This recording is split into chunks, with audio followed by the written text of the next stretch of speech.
98.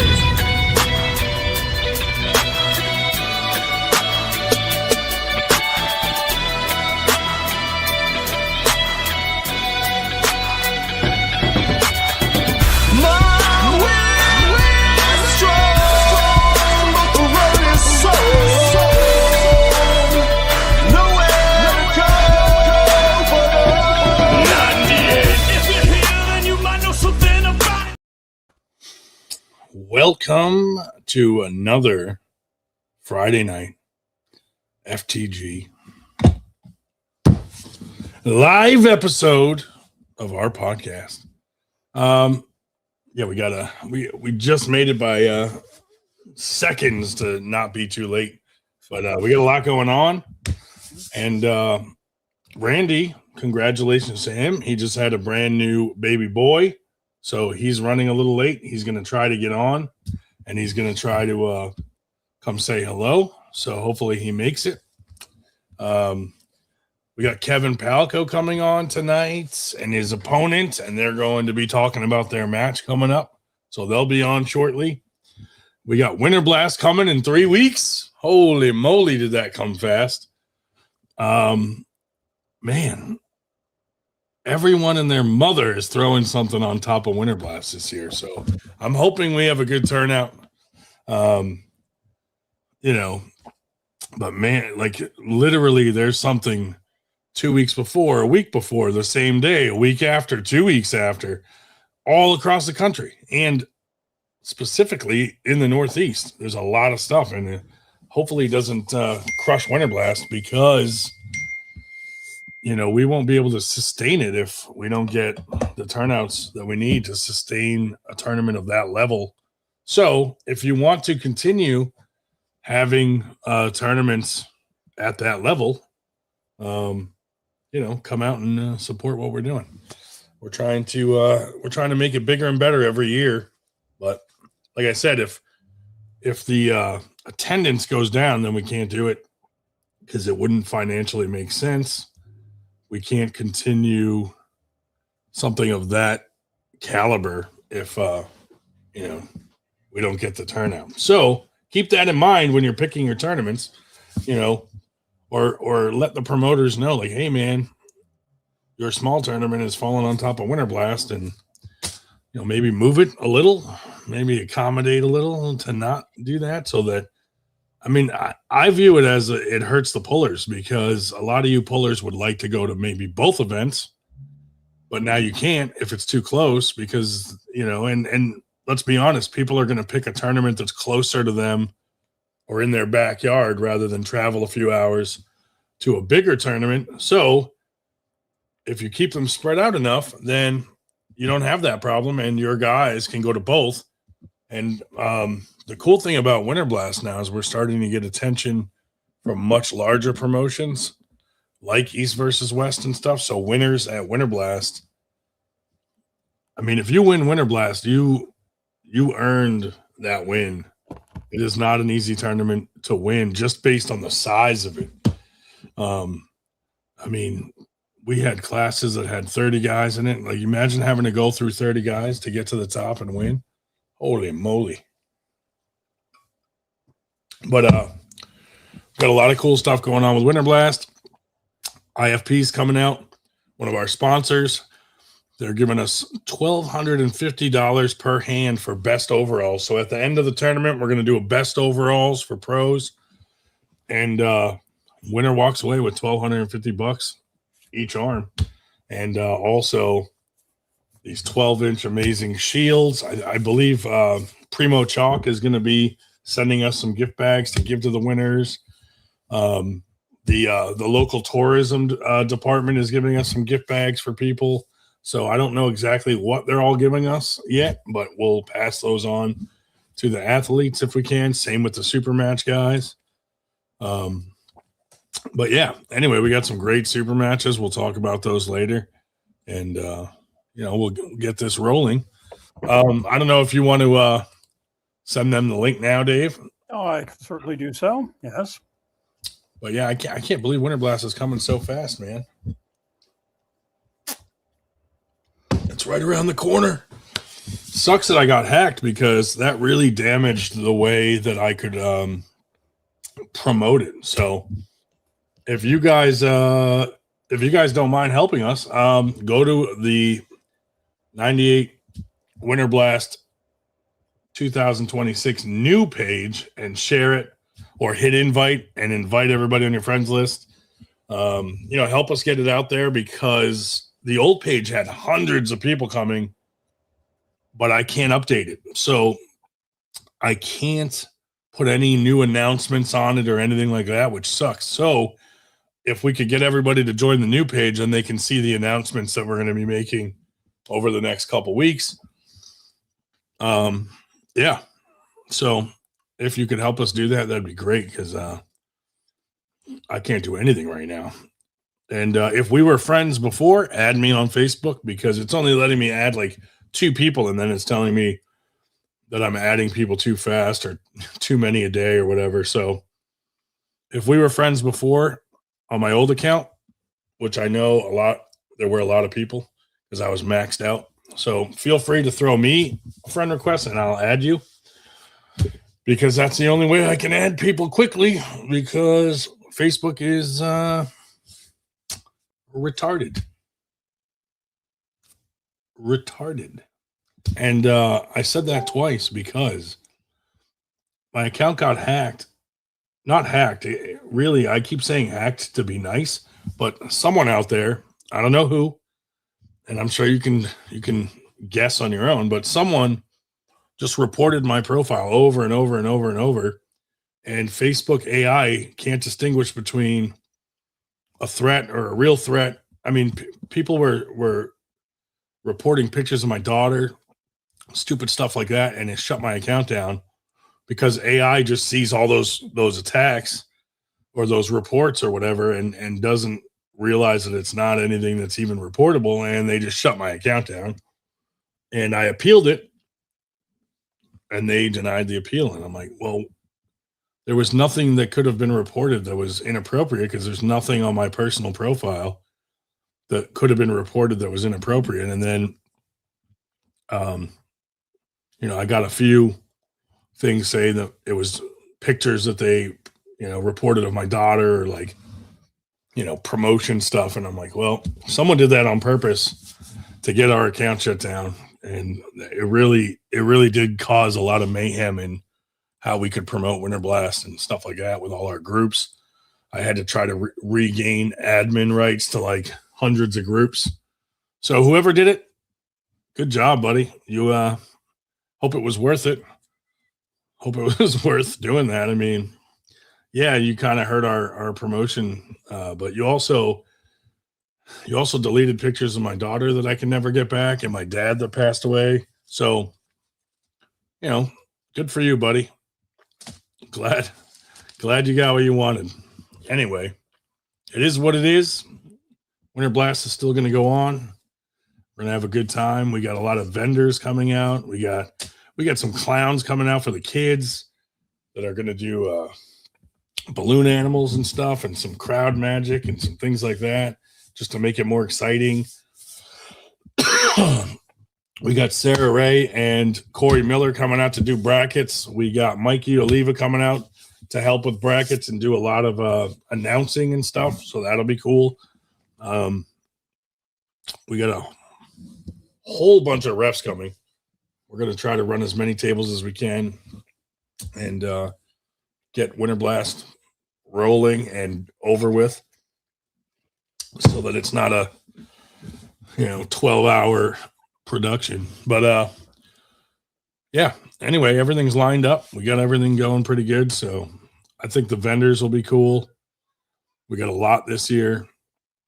Just something cool to do when you're walking around instead of waiting to see whoever you're there to see, or wait for your turn. You can kind of check out some vendors. We got some 3D print vendors coming with stuff for kids and adults, t-shirts, this, that. Mikey Oliva setting up a booth with a bunch of his pro gear t-shirts and gear and stuff. So should be good. Should be fun. IFP is going to be in the house. Dustin Pulls, he's coming. He's going to pull the tournament. A lot of good super matches Friday night. So But yeah, anyway, hopefully in a few minutes we'll get Palco on here. I know he's driving home from Arnold, so he might be coming on from his phone. Let me send him the link. Let's see.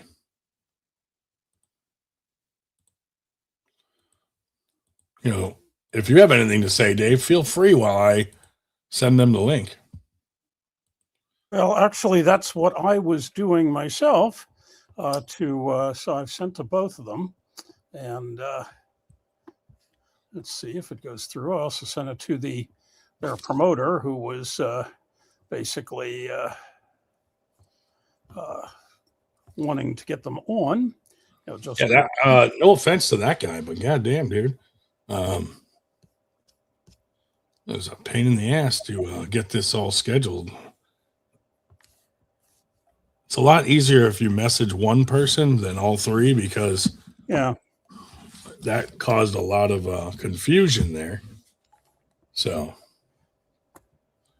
Andy Passmore says she'll need counseling after the clowns. Sue Fisher in the house. Cole Raven in the house. Who else here? Let's see. Drew's in the house. Roy. What's up, Roy? Pro Nation Arm Wrestling.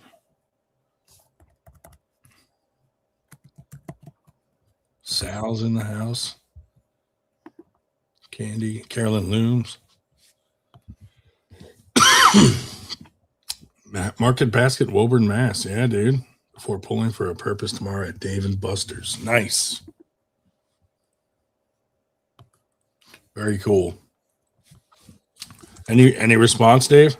I have not seen any yet. Let's see. Okay. Kevin, I don't know that either of them have seen it, but hey, they were told that this would be the time, so I would presume they're going to be looking for it. Yeah. Oh, we'll see. Mm-hmm. In the meantime, we will just have to, let's see, who else can we talk about? Who else? I don't know. What do you want to talk about? Let's see. What do we have to talk about? Well, let's see. This week, actually, I'm not going anywhere this week. I actually have 2 weeks in a row where. Oh, here's Kevin. Nothing going on. Okay. What's up, guys? There we go. Kevin in the house. What's up, buddy? Not much. I made a little pit stop at my buddy Morgan's, so I'm good to talk for a little bit here. That way I'm not driving. How was Arnold's and how did you do? So I didn't compete, but the event. So the Arnold itself was the busiest I've seen it in probably 5 years or more. Oh, what? Like the whole event? Like the whole event. So me and my buddy Morgan, we got the pass to get in an hour early, and it was already that's awesome. So freaking busy. And then by the time it opened up, we only stayed for about an hour or two and then drove back. So we're only 2 hours away. So we just go down for a day trip and come back. Oh, that's cool. Yeah. Yeah. But I watched a little bit of the arm wrestling. Didn't really go for the arm wrestling, but saw a little bit of it. Looked like a pretty good show. So cool. Yeah, I got to get out to Arnold's. I've always wanted to just go to the whole thing and just walk around and check it out. Yeah. Yeah, it's pretty cool. I mean, even if you just do a day down there, it's worth it. Yeah. So you got a match coming up. Yep. Now, when you have a match like this, do you change your training up specific to the person you're going against, or do you just keep doing what you do? Not really. So, like for me, table time is my most important type of training. Mm-hmm. So, like if I know Otha is my opponent, I might do some table time specific to how he's going to pull me. Yeah. But I mean, I guess you can get stronger and, make improvements in, the 3 months that I knew about the match. But, realistically, I don't think you're going to be making huge gains in terms of like an opponent. I mean, maybe if you know about the match 5 or 6 months in advance, maybe, but, 3 months, how much are you really going to improve to go, against somebody's specific style? Yeah. But yeah, like your level, I mean, I assume you just train hard all the time anyway, and you're just ready for whatever. And yep. then, yeah, so that makes sense. Yeah. So I mean my training is Saturday practice. And I go hard for about 3 hours. Um I'm Nice. usually I'm on the table as much as I can be, with minimal rests. Yeah, And then, all throughout the week, Monday through Friday is recovery work, arm wrestling specific. Um, I don't really lift heavy. I'm not like doing 1 rep maxes or anything like that. yeah, So, I mean, yeah, that's how it's going for me. good. How do you see the match going? I mean, I'm hoping to win at least 3-0 or 3-1. Yeah, So, I mean, he's been on my tail now for at least the last 3 or 4 years. yeah, And, every time we pull, he gets a little bit closer, a little bit closer. So I'm obviously dreading the day that he might actually beat me. Um, I, yeah, I don't think I don't think it's going to be this match, but he's always more than capable of getting 1 or 2 on me, I think. yeah. Drew says Kevin actually trying some top rolling lately Yeah. with a smiley face. Yeah. Hey, you got to evolve one way or the other. So, Yeah, and like a lot of my matches that I got into a hook, I was making mistakes in the hook to where I was actually turning myself over, palm up, where now I'm hooking more to where I'm keeping my pronation, and it's almost I can hook and top roll out of it. yeah, So always trying to change up my style. I mean, I don't want people going, "Oh, you're going up against Palco. You just got to watch out for that defensive hook." yeah, yeah. So Would you like a rematch in the future with Murano? I think so. So I think, am I deserving of it? Probably. Is it the match like East versus West or somebody wants to put together? I don't think so. I I don't. mean, I don't think. it's not like it was a landslide in either direction. Like that was a battle. Right. No, I mean, he beat me 3-0, but it Yeah, was a lot closer, I think, on the table than what you could see like on the pay-per-view. yeah, yeah, And now like I made a lot of mistakes in that match that I think I would mitigate those mistakes now and make it even closer. yeah, yeah. I was there. That was impressive. Yeah. Those were Yeah. battles. But Yeah, yeah, I like Joseph did make it look Joseph is on easier a in the pay per view. right. Right. But yeah, I Yeah, mean, I felt like I was in that match, yeah, for most sure. of the match, but the crazy thing is I never get blown up. I can pull 24/7 365 and round 1 I blew up. Yeah, So at once I got to round 2, I could barely close my hand. My forearm was like the most pumped it's ever been in my life. I'm like, of all the times that this is going to happen, it's going to be now. was there But anything that you think could have caused that? Like, did you eat or drink something different, or yeah, so I think there were a bunch of different things. So I hate making excuses, and I've never even told this story, after the match even happened. But I was told that the hotel was going to have either a sauna or a hot tub or something to cut weight. yeah, So I showed up to the hotel at my weight to where I knew, hey, if I jump in a sauna for an hour, I you're can good. get off this Yeah, many pounds. right. Well, of course, when I got there, there was no sauna and there was no hot tub. So now Yeah, I have 2 days to cut 12 pounds. And I'm like, how the fuck am I going to do this? So for 2 days straight, I was walking on the treadmill, walking on the boardwalk, burning calories, calorie restriction. yeah, And I made the weight, but I was so freaking depleted. As yeah, soon as I made the weight, I was eating and drinking and filling myself back up. So yeah, I think I was so full of carbs and fluids is yeah, probably why I blew up like that. yeah. Which you're not used to. Yep. Right. And Yeah, another reason I think I might have blown up too was adrenaline. So Yeah. everybody's like, dude, it's East versus West. You got to go out there. You got to make a statement. You got to get pumped up. Like, I'm not the kind of guy that gets pumped up. You know, Yeah. I'm level headed, John Calm. Yeah. Brzezinski. I'm like John Brzezinski type. You go out there, you do your job, and you get off the table.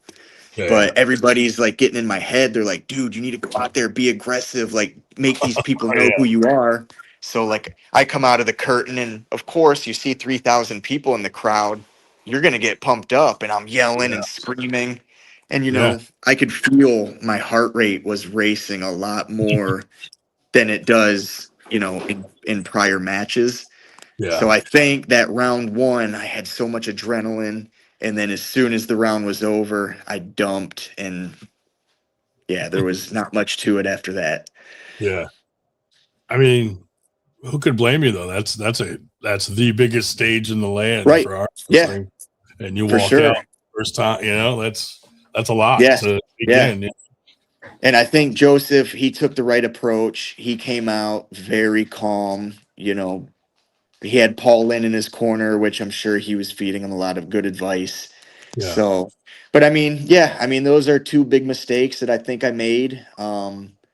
Right now, I'm not having to cut any weight. I'm walking around about 158. So if I had to make 154, that's 4 easy pounds. I wouldn't have to worry about, man, I can't train for 2 weeks now because I'm in a calorie deficit. I got to make this weight. Yeah. Yeah. So yeah, I mean, I think just between those two things, I think would be a huge improvement for me. Cool, man. Yeah, I would. I mean, I'd love to see it again because I thought the same thing. Like that was really close, and you were in it. Like I would Yep. love to see the rematch in the future for sure. Yeah. And Yeah. I'd be more than willing to do it. And I'd of course love to do it and hopefully get some payback. yeah, and it's tough too because both of you guys are nice guys. So I hate it when Yeah. it's like two nice guys and you're like, oh man, Yep. you know, like it's Yeah. easy Yeah. to root for someone when someone's a villain or something, but For sure. Yeah. Yeah. It's like, and that's the thing, like East versus West was, I mean, or King of the Table, whatever it was, you know, it's, they get you out of your comfort zone. Like even when you're doing like the video packages, they're like, here, make sure you like, we want you to look aggressive and like yell and scream. I'm like, dude, I don't do that. Like yeah, that's not who I am. But you yeah, know, that's that's, tough because it you is. know if you don't do it right, it almost it can look fake, and then it Right. It looks even does. worse, you know. It definitely comes off as fake. And, you know, especially if people know who I am and, you know, Yeah, they've seen me around for the past 10 years. They're like, dude, that's not Palco. That's not what he does. But, you know, yeah, that's funny. So, other than this match, do you have anything planned in the future that you're yep. allowed to talk about? Yeah. So after Otha, I have April 25th against Sam Mitchell. Oh, That's going to nice, be Natty Bros event out near Boston. nice. So that I'm actually really looking forward to that match. Um, Yeah, that it's gonna Sam's a beast. That's a good match. Yeah, I don't know a lot about Sam besides what people are telling me, and I guess people are expecting a hook war, which Yeah, I mean, pretty common with my matches. So we'll see what happens there. But yeah, yeah, I think that'll be a pretty cool event, and yeah. That's a cool match. going against somebody that I'm not too familiar with or haven't pulled 100 times in the past is always pretty cool for me. Yeah, yeah. And that's tough too these days because there's a certain group of guys that are at the top that it seems like just keep getting Yep. recycled. Yeah. So it's nice Yeah, and to see new matches. Yeah, and that's why like people, I think they kind of respect me for it, for pulling a lot of people that maybe aren't deserving of, pulling a number 5 guy. But Yeah. like I just pulled Elijah Ekstrom last month, Yeah. and I knew he's been killing it in Michigan for the past few super matches. Mm-hmm. He's been number 1 in Michigan, and I'm like, dude, I mean, yeah, I'll take the match. I'm like, if Yeah. he's killing it in Michigan, of course, let's do it. See, that's what I like about you, because as you know, there's a lot of guys that are in the top like 10 or 20 that like avoid matches of guys that are up and comers. And I'm like, I never agreed with that, because it's like at one point they were an up and comer and someone gave them the opportunity. For sure. So why avoid it from a new up and comer? And you should want to kind of prove that's the whole point of the sport, is to prove yourself, and you want to arm wrestle the best. So I like that you do that, and hats off to you, because there are not a lot of guys that give opportunities to those new up and coming monsters, and you're for one. sure.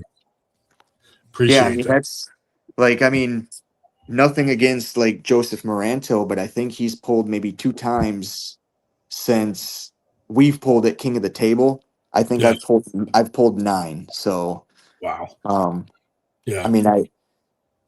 it is a tough thing, because when you're at the top, you want to pull other guys at the top, but unfortunately there's not a lot of guys at the top, so you're either not going to have a lot of matches, or you have to pull lesser opponents. And it's tough to make those matches happen, because it is very tough. East versus West has a much bigger budget than say we do. So trying to get some of these guys from all over the country to come arm wrestle is not that feasible for the smaller promotions. Right. So it is tough to see the matches we want to see. So now, what was it like when you got the call, like, hey, we want you on this card? Was it like, oh, yeah, it was, I think Adam Silver is the one that got a hold of me, and he asked me. So originally the match was supposed to be, I believe, against Roman Gromov. So Roman still had IFA ties at the time. They couldn't get Roman. And then I think the second option was Cody Wood. And for some reason that didn't work out either. And so Adam Silver actually asked me, he's like, man, who else is out there that's like top in the country lightweight? I said, Joseph Moranto. Yeah. You suggested. That's I awesome. suggested, at the time, Joseph was an unknown. Me and Joseph, we tried planning a match several times in the past. Yeah. Unfortunately, no big promotion wanted to put up money or pay for travel on either end. So I'm like, Joseph, it's just not the right time now. I was like, eventually our paths are going to cross and we're going to have a match. Yeah. So when Adam asked me, who should you pull? I was like, Joseph's the guy, man. I was like, I know not a lot of people know about him, but I was like, the dude is legit. Like, I know. For some reason, I had a gut feeling. I was like, Joseph is good. I know it. I was like, let's make that the match. Dude, the funniest thing is when I went out to Arizona, when I had that goofy match with Paul Italia, I met Joseph there, and he was at the after pull, and I'm watching him, and I'm like, dude, he's crushing all these dudes, like, much like you, like beating guys that are much heavier. And I'm like, man, he's going to be known. And then all of a sudden I see him there doing the match with you. And I was like, Joseph, what are you doing here, buddy? And he's like, I go to match. And I'm like, no shit. I'm like, that's awesome. Yeah. And I had the same feeling about him. I'm like, he's going to be recognized pretty soon. Yep. So that was cool how that all worked out. And then it was. Seeing him at King of the Table was pretty cool. Yeah. And now he's #1 in the country. Yeah. You got to get that back. Yeah, for sure. It's the problem with the rankings is, I'm sure there's better people out there who just aren't as active. Yeah. Roman is always going to be a tough guy to beat. Cody Wood, if he's still making 154, is always going to be a tough guy to beat. Yeah. And then you got guys even lower in the rankings like Imeda, who he's probably not as active anymore, but I think he could still be a top threat to anybody in the 154s. Yeah, if he trains up properly and he's ready to go. Yep. Yeah. So, the rankings are cool, but I'm still like, man, there's guys below me that I haven't beaten yet, so. Yeah, and I love that you give those guys opportunities, Yeah. Because that's what we want to see. You know, I mean, you want to see guys get the opportunity against the guys above them, and it's a shame when you really see these dudes dodging people and like Right. just to hold on to a number. You know, it's like, come on. For sure. For sure. And that, I mean, when I first got onto the rankings a few years ago, like I was that way. I was like, dude, I'm number 2. Like, why would I want to pull anybody and lose my spot? Yeah. But I mean, the more I actually look at it, I'm like, it's just arm wrestling. It's Yeah. just a ranking system. Yeah.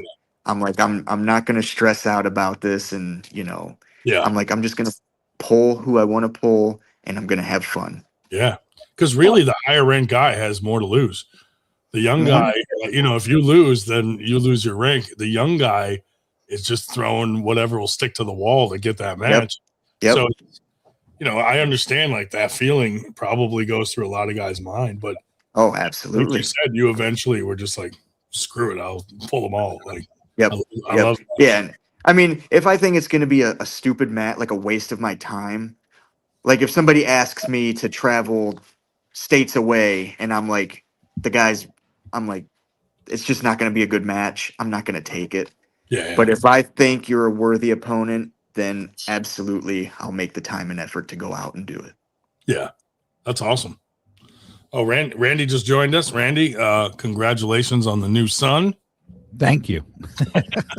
Hope Very everything's tired. going well. Very tired. I think my daughter is actually tiring me out more than the son is, because new kid in the house, so she's going nuts right now. So She's not the baby. She's not the baby anymore. Nope. But I wanted to get you on here. Well, Randy usually is on here, but he was running late because of the stupid excuse having a new baby. But yeah, kids and stuff. It's a lame excuse. Yeah. On a personal note, I used to be able to go to their practices. Mm. They had their practice on Sunday afternoon, so I could go to a tournament on Saturday, and I'd hit the Erie practice on Sunday morning, and I'd hit theirs mid-afternoon Sunday.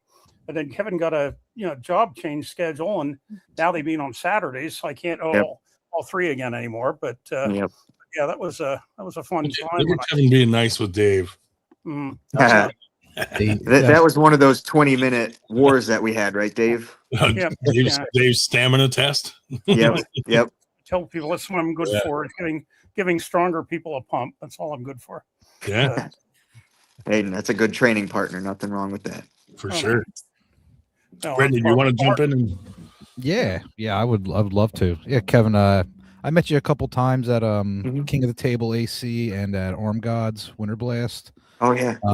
Yeah, cool to see you on the show, man. We've been, wanting to get you on here for a while. So yeah, appreciate that. Thanks for taking some time to get on. But absolutely. Yeah, it's you were one of the first guys where I was talking to Ryan. I was like, yeah, Kevin's, he's always so active. I like all the stuff I see you doing out in the community, like, getting people on the tables at like you did the 4th of July thing. Yep. And that's really cool. And, that's something that we wanted to try to do. We did a little Oktoberfest type thing in my hometown. Like Ryan came up and a bunch of the guys.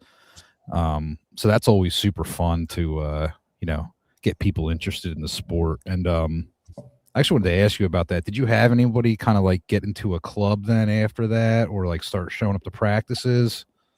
No. So I think we did like the public arm wrestling for about 2 years. And I think we kept track of like people with waivers. And I believe we had somewhere between 800 and 1,000 participants. Damn. And to my knowledge, maybe a handful actually got interested and started maybe pursuing it or following it. Wow. And it's tough too, because a lot of times we go out of state. So if someone asked, oh, well, where do you guys practice? Oh, well, we're actually from Cleveland, Ohio. We train up there. And then, oh, well, where can I train at down here? I don't know. Nowhere. So, yeah. Exactly. So, I mean, that's tough too. But I mean, I know there's a few people that we got interested who still follow it. Yeah. And maybe they're not training or going to tournaments, but They They're just like fans. watching it. Yeah, they're fans. They watch it on YouTube and stuff like that. Yeah. Yeah. And I know just like people that comment on my YouTube page are some of the people that we've met out in the public. So That's Yeah. awesome. Yeah, that's really cool because even if like, people don't want to arm wrestle, I mean, we'll take more fans too to show up to for sure. events and Yeah. super matches. Like I've said it a million times, I don't really get to arm wrestle that much, but I've been a fan since like 2018. Like you were just saying, finding it on YouTube and watching and stuff like that, and it just was intriguing to me. So Yeah. yeah, even if people just want to watch, that's cool too. For sure. And I think that's like one of the coolest things about doing that public arm wrestling is the amount of people that come up to the table and they're like, wow, I didn't even know this was a thing. Oh yeah, they And all then you start explaining it to them. Look, we have organizations like East vs. West. You can watch it on pay-per-view. yeah. And people are genuinely intrigued in learning about arm wrestling. Yeah. And that to me, like when I hear that, something inside of me triggers where I'm like, why don't these people know about it? And Mhm. what are we doing wrong as a community Right. that more people don't know about it? Right. And how can we fix that? Yeah. Well, and you folks have to have there's at least 8 or 9 groups that I know of. I'm not sure how active some of them are in Ohio, and spread out, spread all over the place, and and I'm sure there's some I don't know about, but Yeah, really, one thing we did, we threw a first timers tournament, and what I did is I made a separate flyer for that event that was all about just first timers, and I posted it in non-arm wrestling groups like the town groups, the township groups, and we had 57 entries come of Really? just first timers that never knew about it. And I was like, this is the problem is, as promoters, when we're promoting events, we're putting it in arm wrestling groups, and the Right. only People that already know about it. already arm wrestle. Yeah. Uh-huh. So ever since I started doing that, like all those first timers came to our next tournament and they pulled novice. Then they came to our next tournament and now they're pulling amateurs. And we could see the progression. And like we probably retained like close to 40% of the people that showed up as first timers. Really? And That's like, all right, that's kind of our angle now. Yep. With the whole first timers thing is just getting it out to the community outside of arm wrestling. So if we could get more promoters doing that, I think we could get a lot of new guys into the sport. But our first thing when we're doing a tournament is to promote it to arm wrestlers, to get arm wrestlers to come to the event. Yep. And we kind of that's forget true. about getting it in front of the eyes of non-arm wrestlers. So I like seeing that, like what you're doing, because that's exactly what that does is get arm wrestling in front of eyes of people that say, I didn't even know this was a sport. Yep. So Absolutely. Yeah. And I don't know about you guys like out in PA and Philadelphia, but Ohio is growing like a wildfire. oh, dude, there's So for instance, your event, your match is the same day as Winter Blast. And of dude, like, course. there's so much stuff on top of Winter Blast this year Yep. that I just kind of like stopped caring. I'm like, we Yeah, can't even I mean, keep up with it. that's what I heard when before I got on, you guys were talking about Yeah. stacking events on top of each other. And It's hard. It's hard. It is. March There's so is- many new promotions.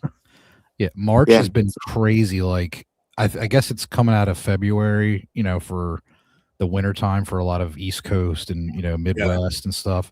And it's just everyone's just like, all right, it's event time coming out of Yep. January, February, and For We sure. might- wow, we might move out of March because yeah, we might have to, yeah, that's too tough to have.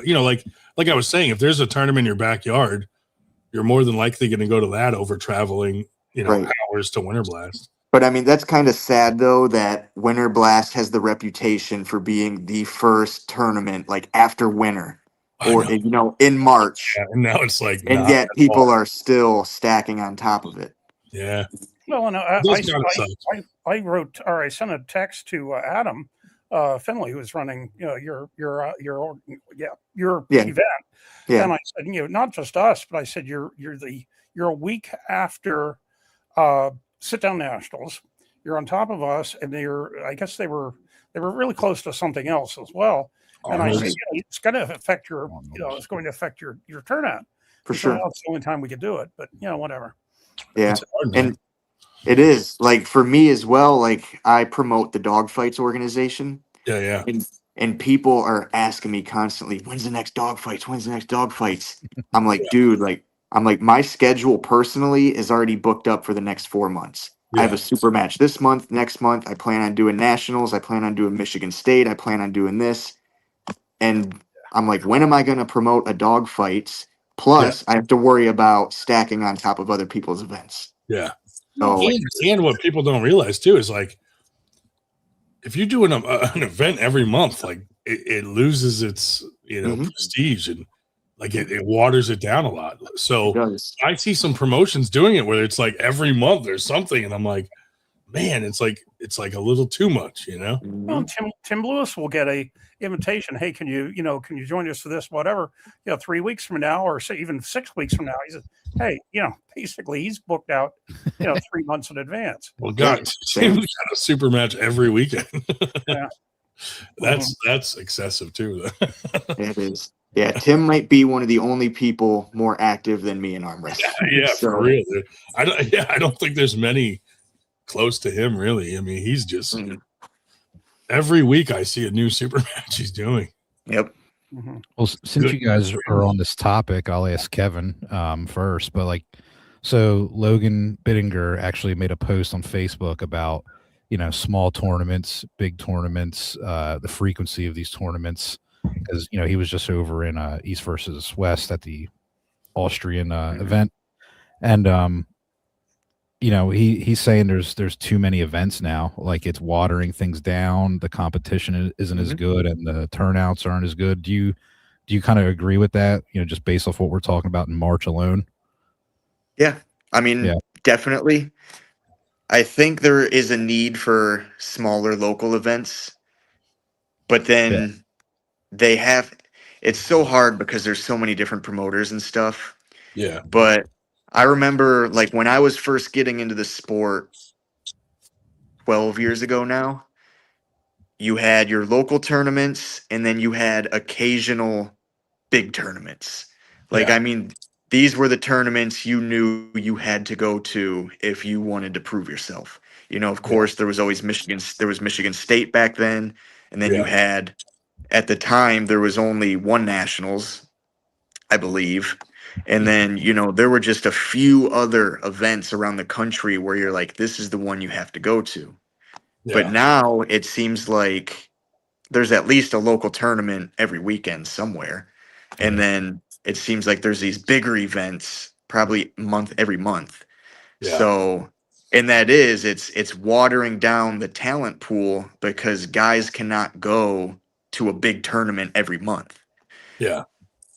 Yeah, it definitely adds up to with people are entering every tournament, multiple classes every weekend. It definitely, some people it's going to hit their wallets harder than others, and traveling, whatever else. So yeah, it's a weird situation we're in as far as the amount of events, because it's great. It's really cool to see it growing, but it's almost too much maybe. But right. And now with even local events are doing super match cards. So you have just like Adam Finley's this weekend. This is a local event. However, there's 10 super matches. Yeah. So that's going to greatly reduce tournament entry, Yeah. Yeah. Yeah. And New York has some super matches before their events, and their last couple events went till 9-10 o'clock at night. And I'm like, dude, who wants to stay there that late for a tournament? That's kind of late, Yeah. I'm at the point in my career where I like going to the tournament, doing my match, and leaving. It's, I mean, not only me, I don't think anybody wants to sit around for 6 hours waiting for 12 different classes to go. Yeah. It's tough. Yeah. I just keep track of the Northeast, which is basically everything from Ohio East to Virginia North. And I have 32 events between now and the middle of July. I know, Mhm. and it's to the point where it's like I try to avoid stuff as much as possible because I think it doesn't necessarily, well, it kind of does, but it doesn't necessarily hurt the promoters. I think it sucks for the pullers to have to choose, where if the two events were further apart, they could possibly go to both. And it sucks when they're close together, and then these guys got to choose, like, which one do I go to, when they probably want to go to both. So I always try to think of that, but it's at the point where it's so busy where I'm like, we just have to make our schedule, and then it is what it is. Like, there's no room. If I tried to look at the schedule, I'm like, there actually is no room to stay away from everybody. Yeah. And we just have to like pick our dates and go with it. And someone's going to be upset, but it is what it is. Because if we don't pick our dates in advance, there aren't any. Well, and then not to mention any names here, but when you have so many events and some pullers that are not, shall we say, getting along on the greatest terms, you have two tournaments, both called Summer Slam, about an hour and a half apart, both during the summer in Ohio, and it's like, oh, do you have two Summer Slams? Is that a political situation? Well, yeah. Now Ohio has two Ohio states, so now whose Ohio State is the real Ohio State. So you have Ohio State Arm Wrestling Championships, and then of course you have the Ohio State Arm Wrestling Championship. It makes it official, adding that. I mean, it's right. It's no different than having a WAF Nationals and now a IFA Nationals. It's it's now starting to be a little bit AUA ridiculous. Nationals. Well, and even there, the WAF Nationals and the USA are basically what 3 hours apart, maybe. Pittsburgh and Dayton. Yeah. I'm going to add the word national to the end of Winter Blast and just see what happens. Good. Yeah. We'll add to the confusion. Pittsburgh, one in Dayton. But yeah. Yeah, there's a lot going on for sure. Yeah. I think I'm going to try to make it out to the Pittsburgh Nationals this year. So nice. That is, I think, the same day as it's the same day as one of the VALs. And since I haven't gone to the last two VAL and I keep telling them I'm going to come down there, I think I'm probably going to go to that. But, right. See, and that's the crazy thing is, like, back in the day, Nationals was kind of like Worlds. Everybody got together at Nationals. That's where, like, it was like Arm Wrestling family reunion. Yeah, now you have Nationals and half of the community doesn't even show up anymore. Yeah. Maybe we'll stick that and just Winter Blast Worlds. Well, and there you go. Winter Blast World Championship. Yeah, dude. Well, and I had been going to Dayton in part because they had a 70-plus class. Well, there were only two of us in the 70-plus class, and unfortunately, the other guys passed away. It was Harry Bean and I were the only two in 70-plus, and Harry unfortunately just passed away a couple weeks ago. Yeah. But so I don't know, go out to Dayton or not. Yeah. Could just be you in the class, Dave. Yeah. Just pull some skills. Yeah. So, Kevin, you said you guys are really expanding in Ohio with clubs and pullers. Yep.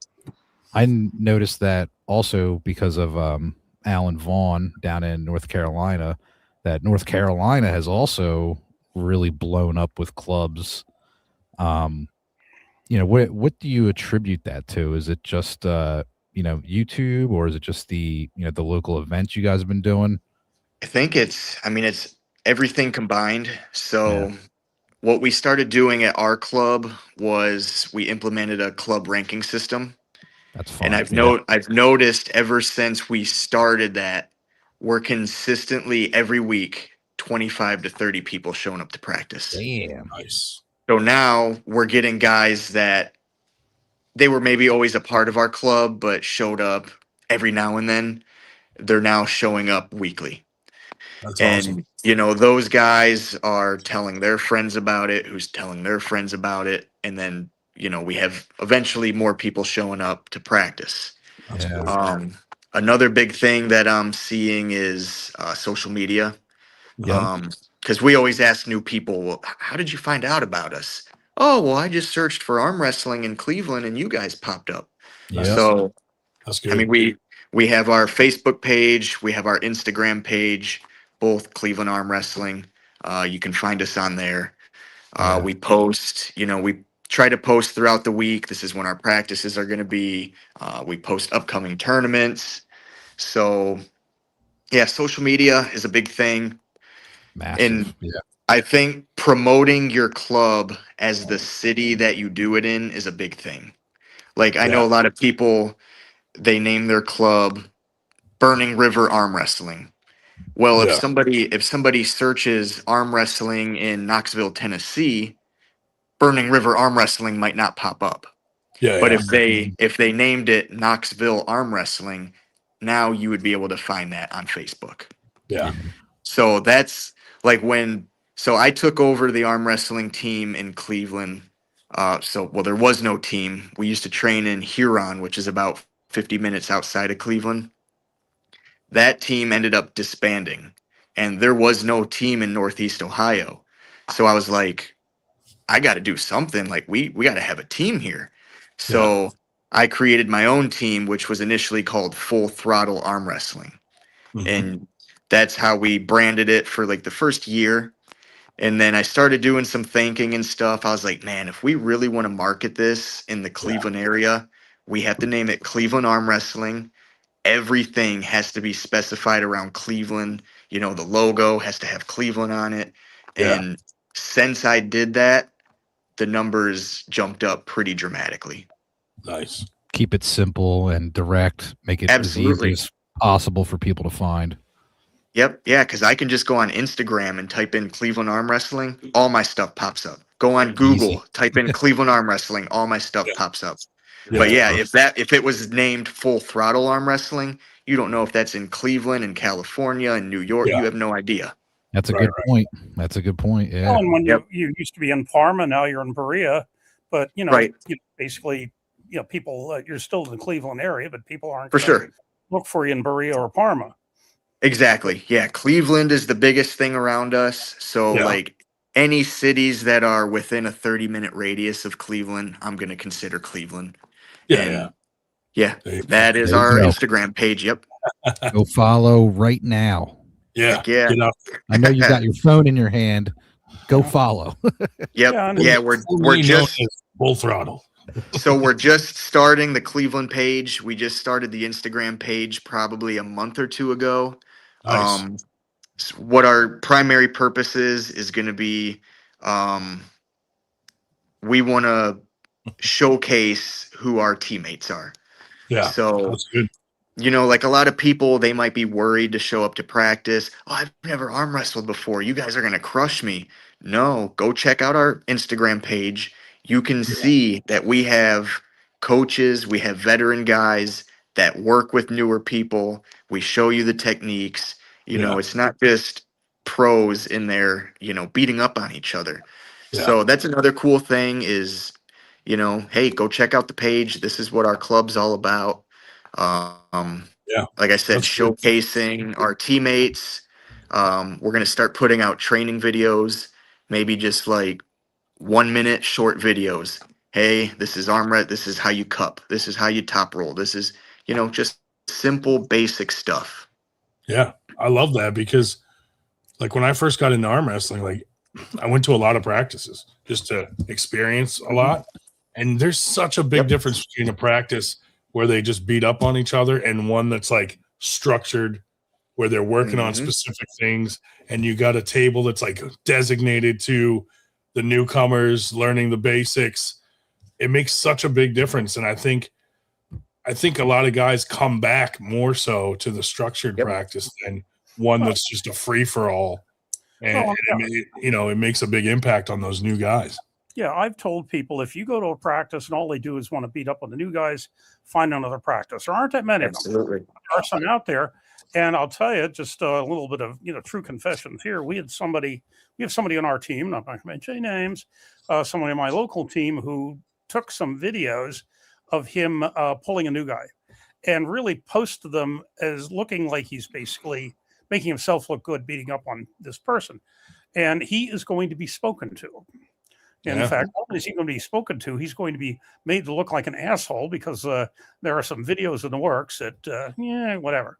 But now, so find another group because there aren't that many that I found. And I've been to almost every practice between Columbus and Western Massachusetts. That you really have to look hard to find one where it's a bunch of swine that beating up on people. But they're out there. Candy I think said, Randy, we want to see the baby, but unfortunately we have an age limit, and he's a little too young to be on the podcast. I sent her a Facebook Messenger with some baby pictures. There you go. She said, "Ship him to me."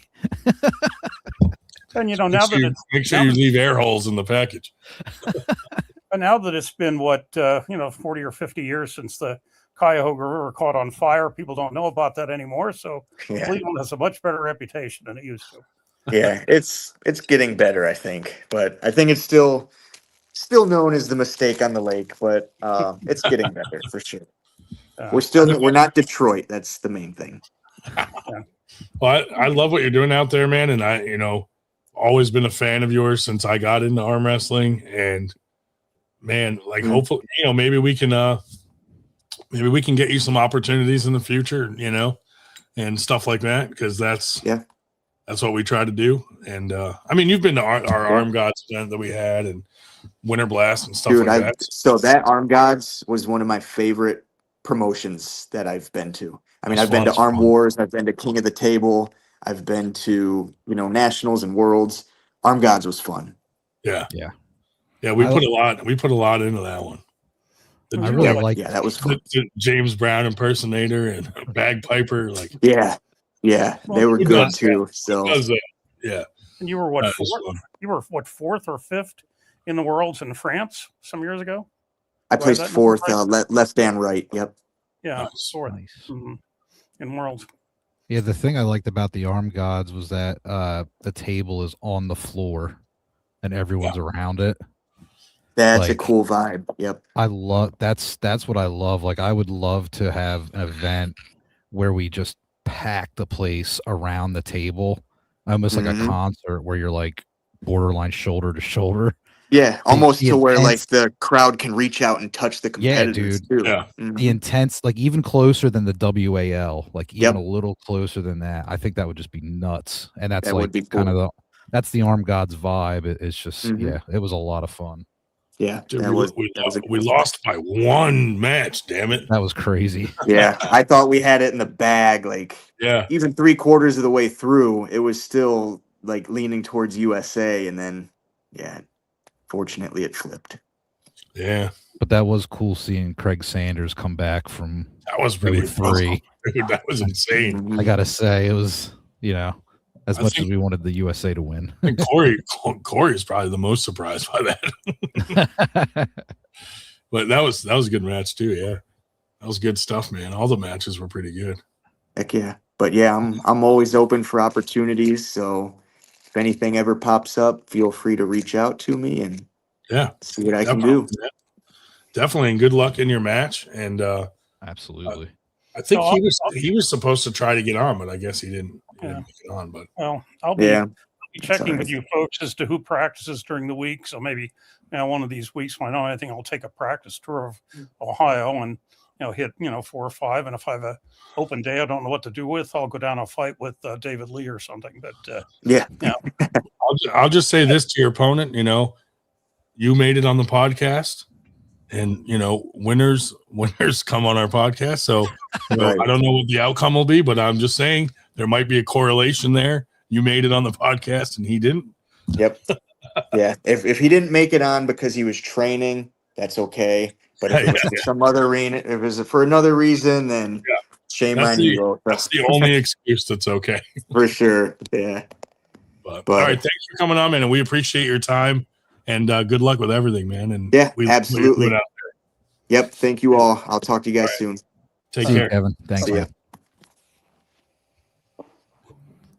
Good to have Mr. Palco on. Yeah. I mean, it was kind of like a last minute thing, but glad to have him on. Yeah, he said it to Arthur too. Both I'm on, not sure if it's because I wasn't friended with him. He didn't see it or whatever, but Could be. should have been looking for it because their promoter that asked us about it has been pestering Ryan about 16 times a day. Dude, all three of us. Fucking, what the hell? Yeah. Well, he's been leaving me alone lately, but concentrating on the two of you, I think. But hey. Yeah. In any event. Yeah. Oh, hold on. I needed to post something. All right. But so Randy, everything going good? Yeah, not too bad. Just we got another weight check tomorrow for the baby. It's okay and everything. Yeah. He's got a little jaundice, as kids typically do when they come out, but he wasn't like severe or nothing. But just got to take him for a weight check tomorrow, and then we get to go to Center City Chop on Tuesday to do the old. Oh, because are you gonna let him choose his gender? Or? He was born this way, man. When Everly was born, that's what I told him. I was like, listen, they were like, oh, it's a girl. I was like, excuse me? They're like, it's a girl. And I'm like, no. It's going to choose its own gender when it's ready. They were like, that's weird. I really don't want to have to go to Chop in Center City at like 8 a.m. Yeah. But they don't do the old snip at Abington Hospital on the weekend. Yeah. So really fucking annoying. Yeah, we got Chop as our primary care. Just like one of the small doctor's office, not the main one, but yeah. She's been to the main one just because Jen's sister works there. So sometimes we go there. Maybe what you should do, though, is you should mention to people who are not from the area what CHOP is, so they don't think that Randy's going to get a vasectomy. Good point, Dave. CHOP. Oh, that is Children's Hospital of Philadelphia. Yeah, CHOP, as they call it. No, Candy, they didn't. They for some reason don't do it on the weekends at the hospital that we were at, and I was like, "What the? You don't want to snip it on the Sabbath." I'm like, yeah. I'm like, are you like? That's so he was ridiculous. born. I know he was born late Friday night, like 11:30 p.m. And like, if we would have just came in at like on Saturday, they would have kept my wife until Monday, and he would have got it done Monday. Yeah, so I was like, you were a half hour early, buddy. Yeah, that's crazy. Some people are probably wondering whether CHOP was a vasectomy or if it was that you were Jewish and you were getting him, the kid taken care of with the, Dude, they didn't ask me whether I wanted to be circumcised or not. So I've been thinking about having a foreskin reattached. Yeah. And then making the decision to have it removed and then have them remove it. That way it's my decision. Just go back and be like, yeah, I kind of want it off again. Yeah. You're like, put it back on. I'll decide and then take it off. I wasn't prepared to make that. I would have had him. Nobody asked me. Like, okay, could you reattach a little length to this thing? I wasn't asked about that. I did get baptized both Catholic and Protestant, which is kind of weird, but wow, you covered all the bases, huh? Yeah. Yeah. Mother was Protestant, dad was Catholic, so of course the Catholics baptized almost immediately, and then about a year later, mother and dad separated, and the Protestants rushed me down to the Protestant corn church, dog, just in case the Catholic baptism hadn't taken, but whatever. Candy, that's a great story. Oh, Paul's dad came in when I had Daniel, and he was screaming, and he said, probably because you cut his weenie off. And I said, don't want him to be called corn dog. He left, and Paul said, Candy. Corn dog. Dude. Oh, man. Oh, Candy said her dad wasn't circumcised. I said, great to know, before I called him a corn dog. Jesus. Well, hey. Oh, yeah. I mean, you're not lying. It's just a dock station. Kurt Welch with a banger comment. Enhancement procedures available in Turkey for $600. And I heard you can pay with Engen's eyebrow hair That's the new currency since Yeah, they got bags of Engen's eyebrow hair they use for trade, purchases, everything, man. It's like I think you can buy stock of his eyebrow hair. It's like gold and silver here. Well, I'll tell you that eyebrow hair is a very potent defense, because if you noticed, Turkey is the only country out of about 15 in the Mideast that the Iranians are not shooting missiles at. Yeah. They're shooting not yet, at least. every except the Turks. I was going to say the Turkish lira is basically worthless at this point, so the eyebrow hair is probably more valuable. Well, for sure, dude. Yeah. You can use it for all kinds of things. You stuff a pillow. He can launch them like a porcupine, Kurt says. Quills. Oh my gosh. 17 tomorrow. Happy birthday to Daniel. Yeah, man. Yeah. Did you see that kid bench 315 pounds, by the way? Dude, that's insane for his weight. Here's our sponsors for Winter Blast. We got iPackage, we got Infinity Functional Performance, Arm Gods, TAL, Pro Gear, Combat Arm Sports, Primo Chalk, Boston Management, Forward Golf, Club 14 Fitness, Arm Combat, and we always throw airs on there because we use their system, and everybody should. Submit those brackets, baby. We got a new sponsor that came in today. It's called Shampussy. All natural vulva wash, original. So, I mean, this is for male arm wrestlers that are afraid to pull people.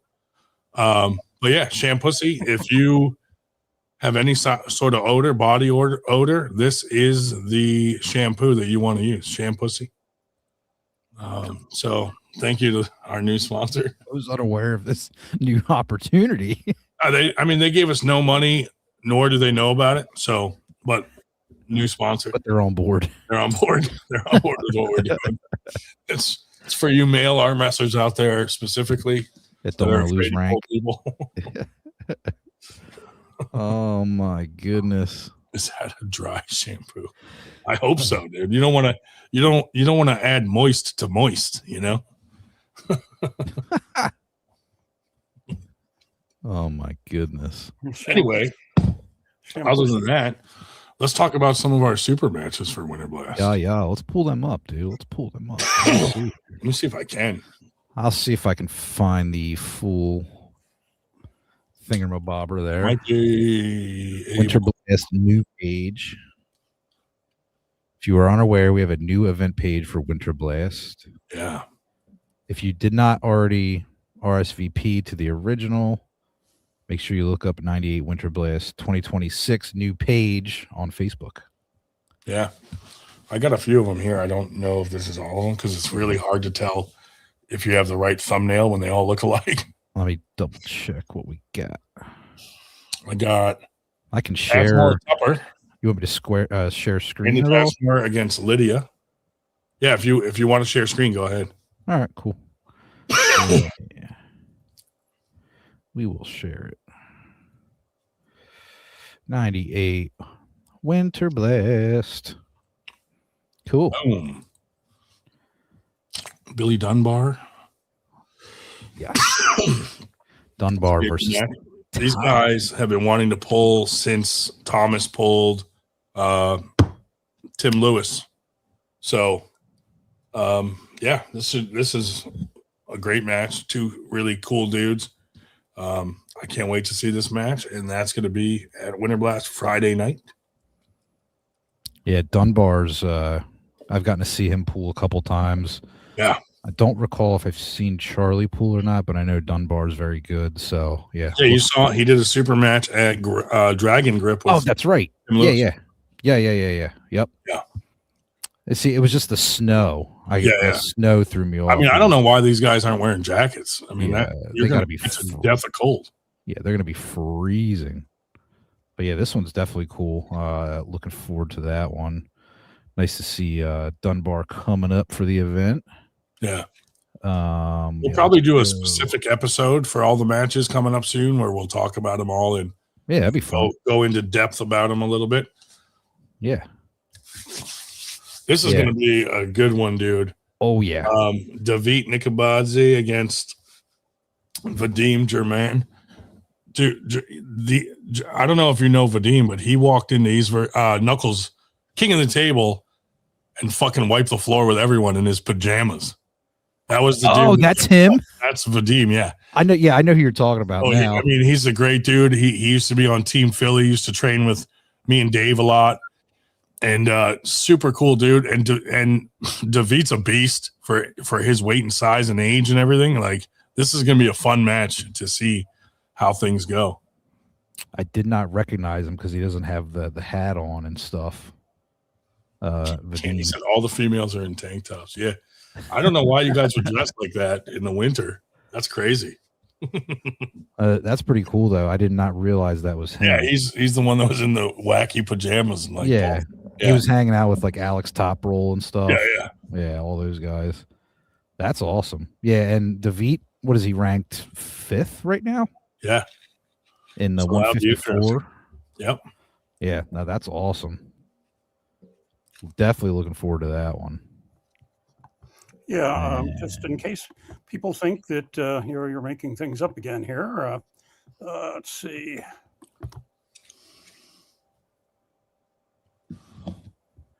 There's the outfit. Oh, there he is in the pajamas. Yeah. Yeah. Yep. That's what he was wearing. Crazy. He's a cool dude.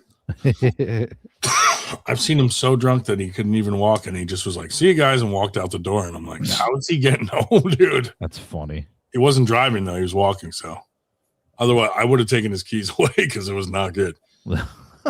Winter Blast, Paul Cruz, McAllen, dude. These two, Nathan McAllen, Paul Cruz. These two are monsters. Yeah, just impressive sized human beings. Yeah, this is two of the nicest guys too. Like, I hate it when I love both the guys and they're both nice guys. Like, without like someone that's kind of the villain for me, I'm like, oh man, I want them both to win. You know what I mean? Yeah. But, Paul's always been cool. This will be my first time actually meeting Nathan. So looking forward to that. Super nice guy. Yeah, it's cool. Looking forward to this one. This is these are some big dudes here. It's gonna be a lot of horsepower there. Yeah. Extra bolts for the table. Yeah. Extra bolts. Ooh, there we go. Speaking of another good match. I don't know why these girls are wearing skimpy clothing in the snow.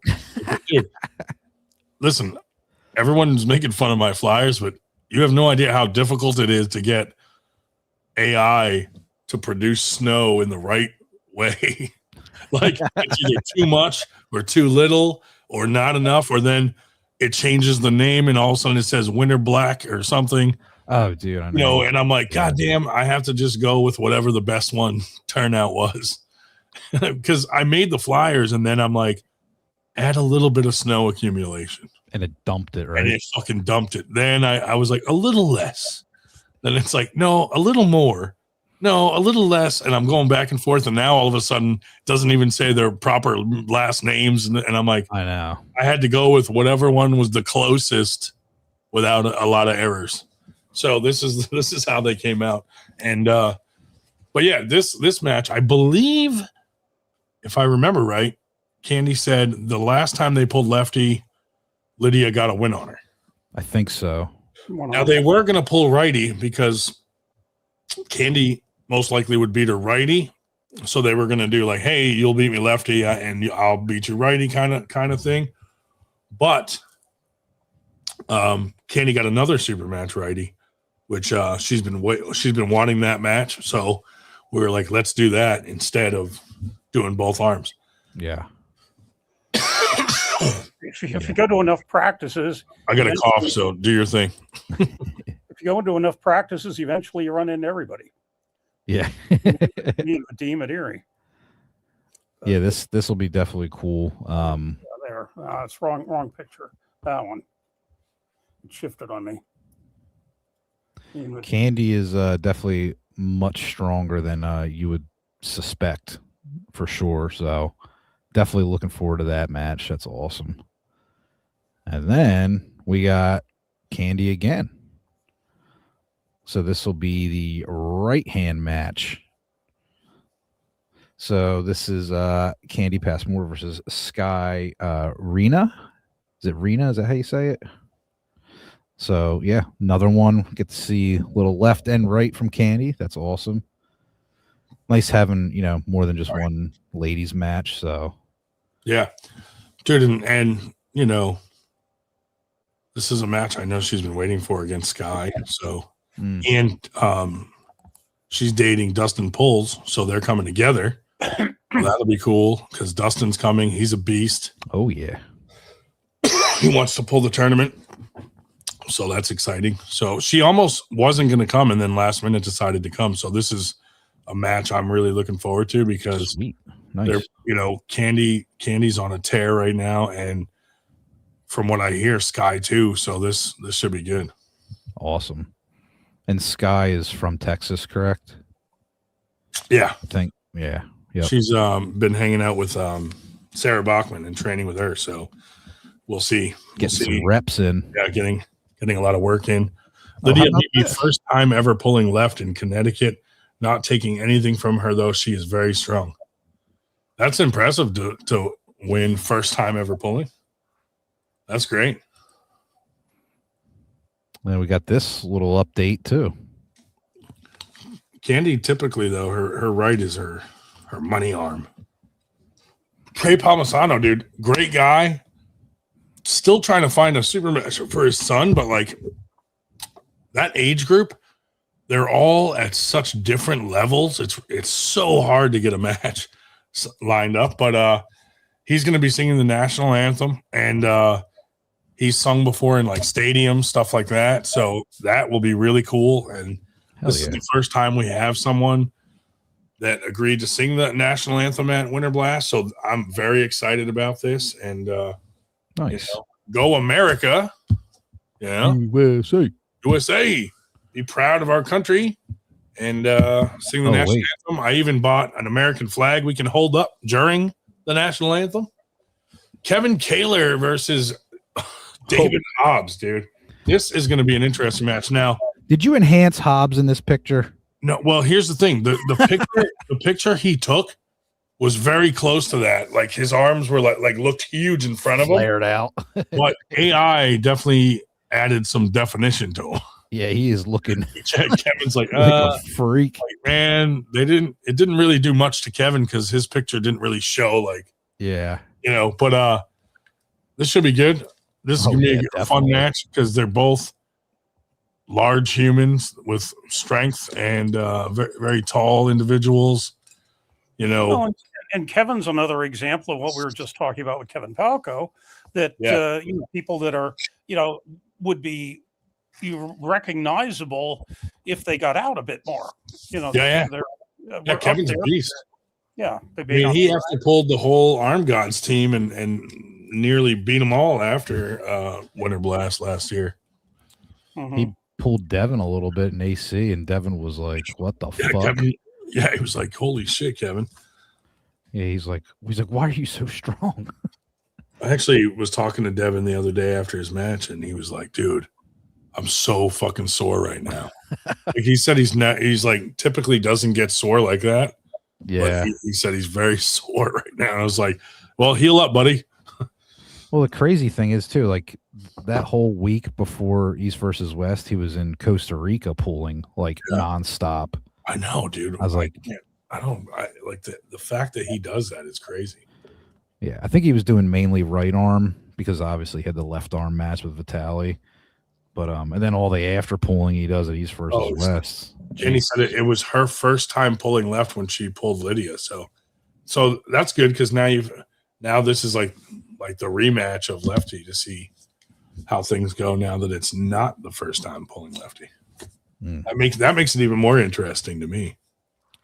Yeah, my buddy actually texted me because he's coming to Winter Blast, and he was like, "Dude, he's like, I saw that Kaler Hobbs match. He's like, I'm fucking jacked for that one." I was like, nice. Yeah, it's going to be a good one. Hobbs is very excited, dude. He's been training hard for this one, so make sure you guys go out and please hit going or interested on our new Winter Blast page, even if you did it to the old one, because I cannot update the old one with new announcements. So if you want to see the announcements, please help us get this page out there and get people to share and like it and hit going or whatever. Because since I got, my account shut down, I can't update the old one. So we really want to get everybody on this one so that I can put out a few last minute announcements and it'll reach the crowd. So, if you could help with that. And like I said earlier, if we were friends before, or even if we weren't, add me as a friend, because Facebook's only letting me add like 2 people a day. And then they're like, you've done too much. And I'm like, what the hell? Although I just did upgrade to the next level up from being a personal page, so that maybe that will let me do more. But it wouldn't let me do it at first. I had to wait a little bit. So anyway, I agree with Candy, dude. A lot of times the ladies' matches are way more entertaining. Yeah. I mean, this past weekend at East versus West, you had Carolina Peterson and I forget her name, the lady from Turkey. I'm drawing a blank on her name. But they were going at it. That goes was by lady from Turkey. So. Lady from Turkey, yeah. Engen's gal. But yeah, they were going at it, screaming and getting fired up. So yeah.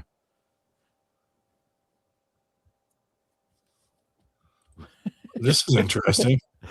I would play rock, paper, scissors against a smoking woman, and I'll shave my head clean live if I lose. Well, maybe we can make that happen at Winter Blast if you're coming. We could do that. We can make that happen. Gotta be at least as entertaining as the clown making the balloon things for the kids. Does she get to shave your head clean though? If she wins, she gets to clean. She gets to shave the head. I think we can make that happen though, huh? Oh, dude, we didn't talk about Henry's match. Pull up his match. Henry's match would be the most entertaining one, dude. Henry, like, he's that guy that's like, screaming, dude. And they're making videos of themselves training. I don't think we have an image on the new page for that. Oh, you know what? Let me look. Yeah, we'll have to add it. I might have uploaded it. Hold on here. Yeah, I don't have it in the new one. We'll have to add the kids' match. I forgot. Boom, dude. Look at that one. There we go. There we go. Shame on their mothers for letting them dress like that in the snow. Candy, what the heck? Yeah, man. So the other kid, Crowder there, that is Logan Bittinger's nephew, right? Genesis Crowder, yeah. Genesis, yep. He's a new up and comer too, and these guys are ready to go at it. Oh boy. I can't wait, dude, because Henry is a character, man. He gets all into it, screaming, yelling. We got to get the crowd going berserk for these kids. It'll be awesome. Yeah, for sure, dude. Thank you, Candy, for reminding me, because I totally forgot that we didn't have that one up there. Yeah, I'm sorry. I thought it was up there. I'll put it up there. Nice. I loaded it on here so that I had it here. That'll be fun. Link. Oh boy, dude! If you come to Winter Blast, we'll make that happen live. We'll put it on the live stream. We'll film it. Ryan, I'm gonna actually send you a message of the bundle we're getting, the handle bundle. Oh, is it a picture?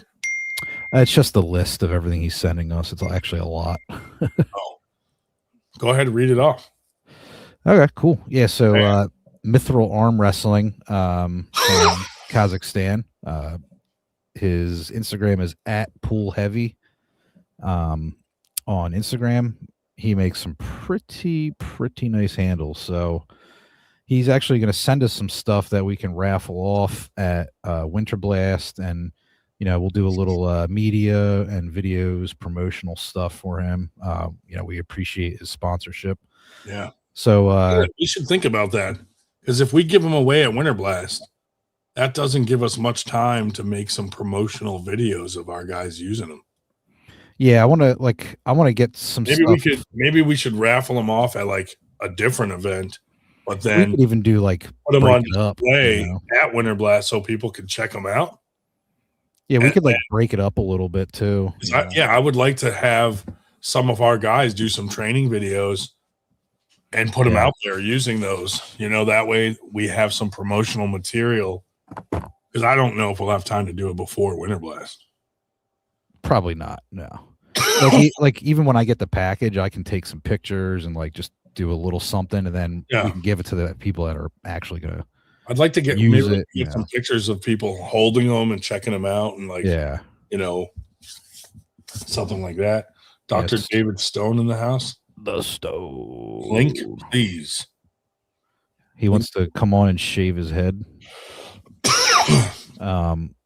But anyway, what he's sending us is a 60 millimeter strap handle, 50 millimeter independent handle, 65 millimeter multi spinner, wrist guard eye bar, old school eccentric handle, anti top roll V2 eye bar mounting series, flat strap, conic eccentric, or is it conic? Conic 35 / 60 millimeter handle. So he's sending all that to us in a bundle. He's gonna be sending that out next week. Here we go. Chris, I'm trying to imagine you bald. Cheers. How you doing?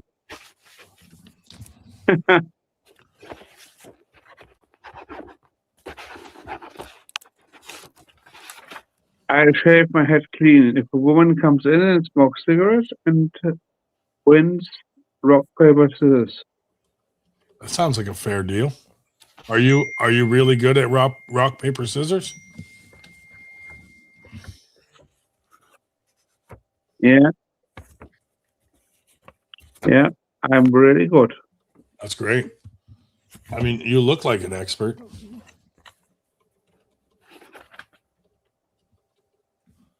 Are you what area? Where do you live? Do you live anywhere near Winter Blast where you could come? I live in Germany. Ah, nice. How'd you find our podcast?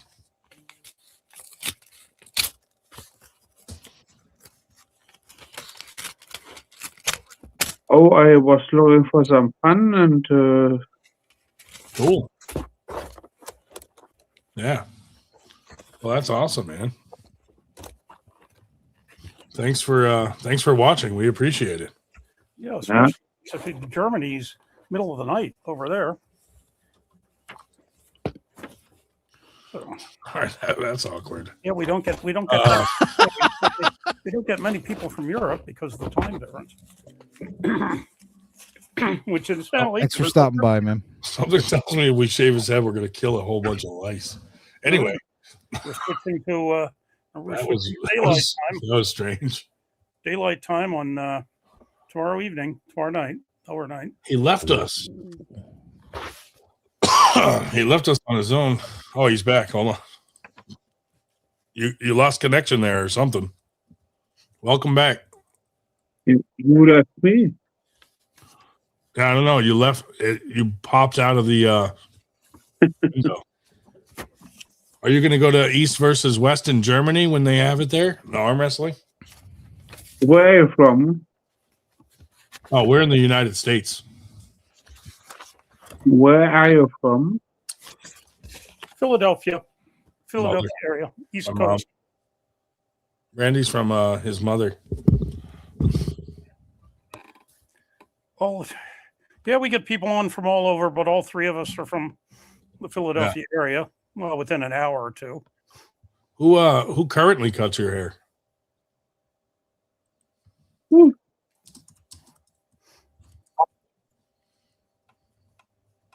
Fun.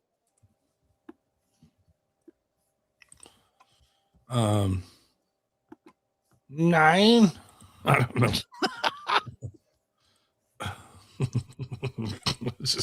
That was painful, dude. There's nothing to do with that guy, dude. Like, I don't want to. We can't make fun of someone like that on our show. It wouldn't be right. Anyway, moving on. He's trying to get back. No, please don't. Drew, Paul is going. Well, maybe Paul can shave his head when he's out there, dude. That was really freaking strange, dude. That's all he came on to say. Rock, paper, scissors, shave my head. Speaking of East versus West Germany, our buddies, the Bornman brothers, both have matches there. Yeah, man. Pretty cool. That's awesome. And that. Possibly East versus West, maybe going to Georgia, maybe. I'm hearing things. They might go to Georgia. Maybe not the country, the state. Maybe some Georgians make it on the card. We'll see. We don't know. Yeah, not the country, the state. The state this time, yeah, not the country. Yeah. But I'm sure they'll go back. Georgians don't live in Georgia. Yeah, I mean they should just move to Georgia. Like they leave the country Georgia to come to the state Georgia. They're like, what the fuck? Where'd I go? God damn. It's the same thing. Jeremy Parker in the house. Oh, another young up and comer in the country. Oh, Katie in the house. What's up, Katie? Hello. But yeah, so I'm looking forward to Winter Blast. We got some good women matches. I always like to try to include women matches, and we have always done payouts for women because we have some sponsors that specifically do the payouts for women. So I think that's cool because it brings out more women, and the women's side of the sport really needs to be built up. There's not as many. I mean, obviously, there's not as many women arm wrestlers as men. So if we can get some more women into it, that's ideal. So speaking we're of always trying to help the women, Jacqueline Poindexter, Logan's sister, I believe she's coming to Winter Blast. Right? Yeah, dude, I might have to jump in and identify as a female just for her to beat your ass. Just for her to beat my ass, yeah. Because there's no way I'm beating her. I don't think I could beat any of the women coming to Winter Blast. To be honest, they're so fast, dude. I'm super curious to see how she's gonna do. That's gonna be awesome. Yeah. Looking forward to that for sure. Yeah, I want to see. Yeah, definitely. She beat Madison Walker like easy. It looked like it was easy. I mean, she took Maddie's hit, caught her, and then brought her back. And I'm like, oh my God, world champion. It's awesome. Madison Walker defeated by someone who's at their first tournament. That's impressive. You know what I mean? Good for her. And hopefully she sticks with it. I know Logan said he's trying to keep her on point and stay forcing her. She's going to that female. They added her to the roster. Dude. The women's thing that's going on. So that's pretty cool too. And that's, we could see a collision there with Jacqueline and Katie Owens. Yeah. Yeah. Dude, I want to see all, here's what irritates me is and Candy's in there and Katie's in there, and tell me if you guys notice this same thing. Oh yeah, Queen of the Wing, that's what it is. Yep. I couldn't place the name of it. Katie's in that too. I kept thinking King of the Wing, and I'm like, wait, it's not kings, it's queens. But here's what frustrates me. So if me and Randy hate each other, we want to arm wrestle each other and beat the shit out of each other on the table. When the women hate each other, they're like, I'm never pulling her. So there's a lot of women like at the top of the women rankings that I want to see matches, but they refuse to pull each other because they hate each other. And I'm like, God damn it. If only the women could just get angry and be like, I'll pull her because I want to beat her. But I see a lot of like, and it's just natural. Like women are different than men. So like, when they hate each other, they want nothing to do with each other. Where guys are like, no, I want to crush this guy on the table. I want blood. And the women are like, fuck her. She's dead to me. It's like, oh man, these matches that I want to see may never happen because of some of the women's side drama. I mean, trust me, the men's side has a lot of fucking drama. Yes. Especially for men. Like it's ridiculous. Like we're a bunch of schoolgirls or something. And the women though, their drama is like, women get hateful. Like they're just like, you're dead to me, and that's it. You're never going to see that match unless somehow we unite them. But that's the difference between men and women. It is what it is. We'll cry about it, but we'll still pull. And the women are just like, no, that person's dead to me. See, unlike some politicians, we know the difference between a man and a woman. I aim to be anti-drama. That's good. There you go. That's good. I mean, that it is hard to do, but it can be done. It definitely can be done.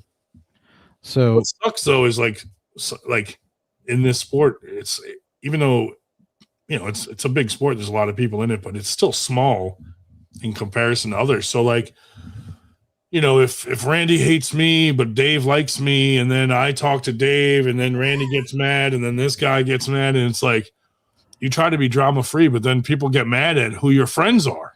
Yeah. Like I'm good friends with Billy Ortegas, and he's got some friends that don't care for 98, but he keeps it separate. It doesn't affect him. He's very neutral. But there's a lot of guys that will fucking like, oh, my buddy doesn't like him, so I don't like him, even though I don't know him personally. And they just like, I'm like, man, I don't really judge people unless I've dealt with them personally. So like, if you tell me you hate Dave, I'm not just going to hate Dave on your word. Yeah. I would like if he did something. I mean, He'll hate Dave when he there's some things like there's some lines though that can't be crossed. And like if you were like Dave's a fucking pedophile, then yeah, that's different. But if you're just like, I don't know, he's kind of a dick. I would wait to see how he treats me. Like maybe he just doesn't like you. I don't know.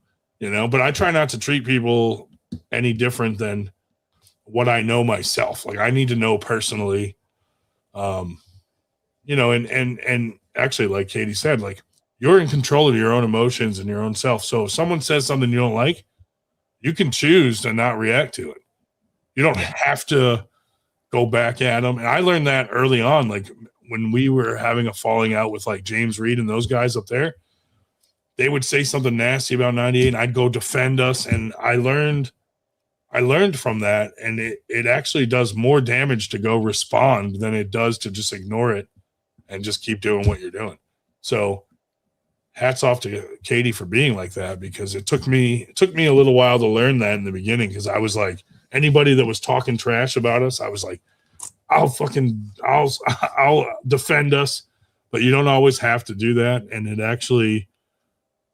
it's more difficult to not do it than to do it. So, and it's basically taking the higher road. So it's usually not worth it in the end, Easy to know if you dislike Ryan, just watch an episode. Thanks, Drew. The guy that watches every week. Appreciate that. But anyway, my whole point of I got derailed a little is there's a lot of women matches that I really want to see, man.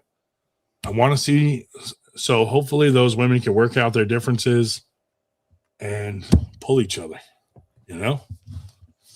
Oh yeah, Drew, sure. And Candy's not wrong there with that comment. Which one? Everyone says there's more drama with females, but these last few weeks, drama is all male. She is not wrong. Right. Way above the rim, as cliche as that sounds. Yeah. Yeah. Very, very true.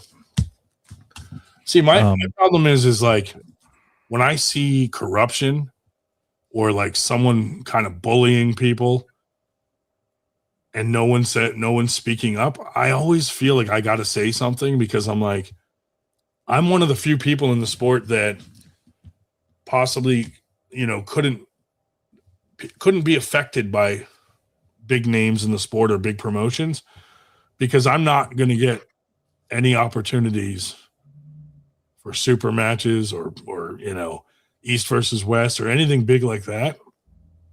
So I can get away with saying some things that maybe someone else that could get opportunities would be afraid to speak up because they'll lose those opportunities. So if there's something where I feel like a lot of guys are holding back, but they feel strongly in the opposite, sometimes I'll just take one for the team and speak up and say like, hey, that's not cool. And I get a lot of hate for that, but I feel like almost like it's my responsibility because I am someone that can get away with it and not be in fear of losing opportunities. But I sometimes get myself in trouble when I mean, as you guys saw recently, like just disagreeing with people could end a friendship and relationship just from a disagreement. So, had I not disagreed, things might not have played out the way they did. But on the other hand, too, I think it's really stupid to end a friendship over a disagreement, and makes me feel like, probably we're never friends if it can end that easily over just disagreeing on a topic, especially arm wrestling. It's not that deep. But anyway, it is what it is. F those bullies. I wanted to actually bring something up. I talked to, I think, I don't know if I sent it to you, Ryan, or if I sent it to somebody else. I don't. Is he saying he would eat me? What was that? I feel like Drew's insinuating that he would eat me. Yeah. I got the same thought. Yes. Remember that movie where they crashed? They ate. Oh yeah. Yeah.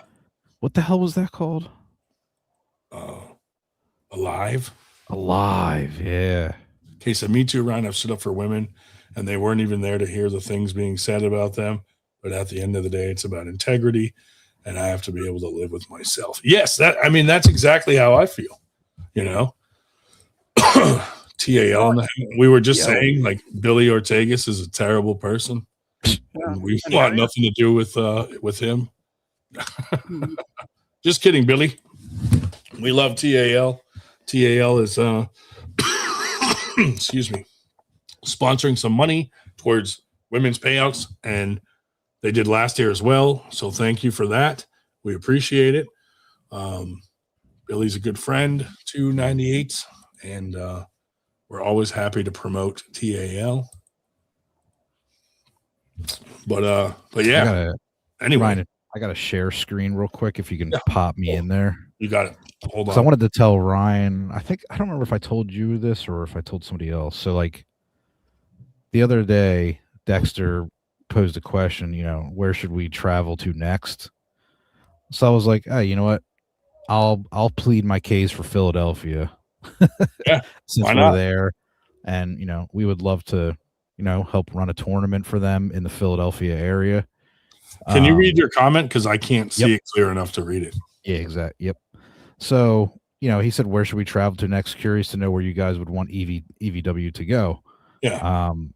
So nobody else commented or said anything. So, I was like, I'll plead my case for Philadelphia. So I said, Philadelphia, it's a great hub for arm wrestling. It's close to New York City, DC, New Jersey, Baltimore.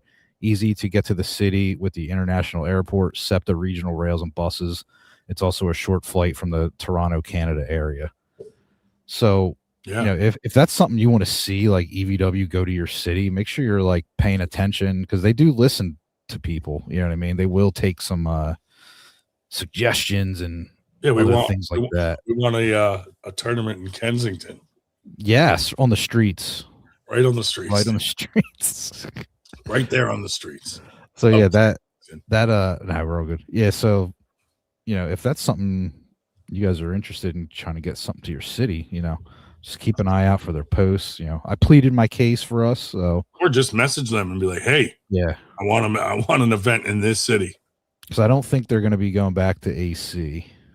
No, after the last one, AC is tough, man. I haven't seen too many tournaments there be successful because when you factor in the prices there to stay there, hotels, food, parking, the event itself.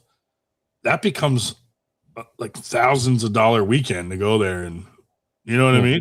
Also, getting there really quick. Getting there is not as easy as getting to Philadelphia.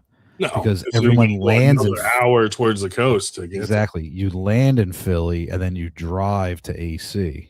There's a lot of crime in AC. Like there's a lot of those parking lots like get break-ins and stuff, and it's like it's not what it used to be. No, it's not. A lot of hookers. I mean, I haven't personally gotten one, but just based on them being hookers. People tell you, things you've heard. Me being married. Also I'm married. Yeah, like I think if they shifted inland towards Philadelphia, I think it would do better. Well, for example, Winter Blast.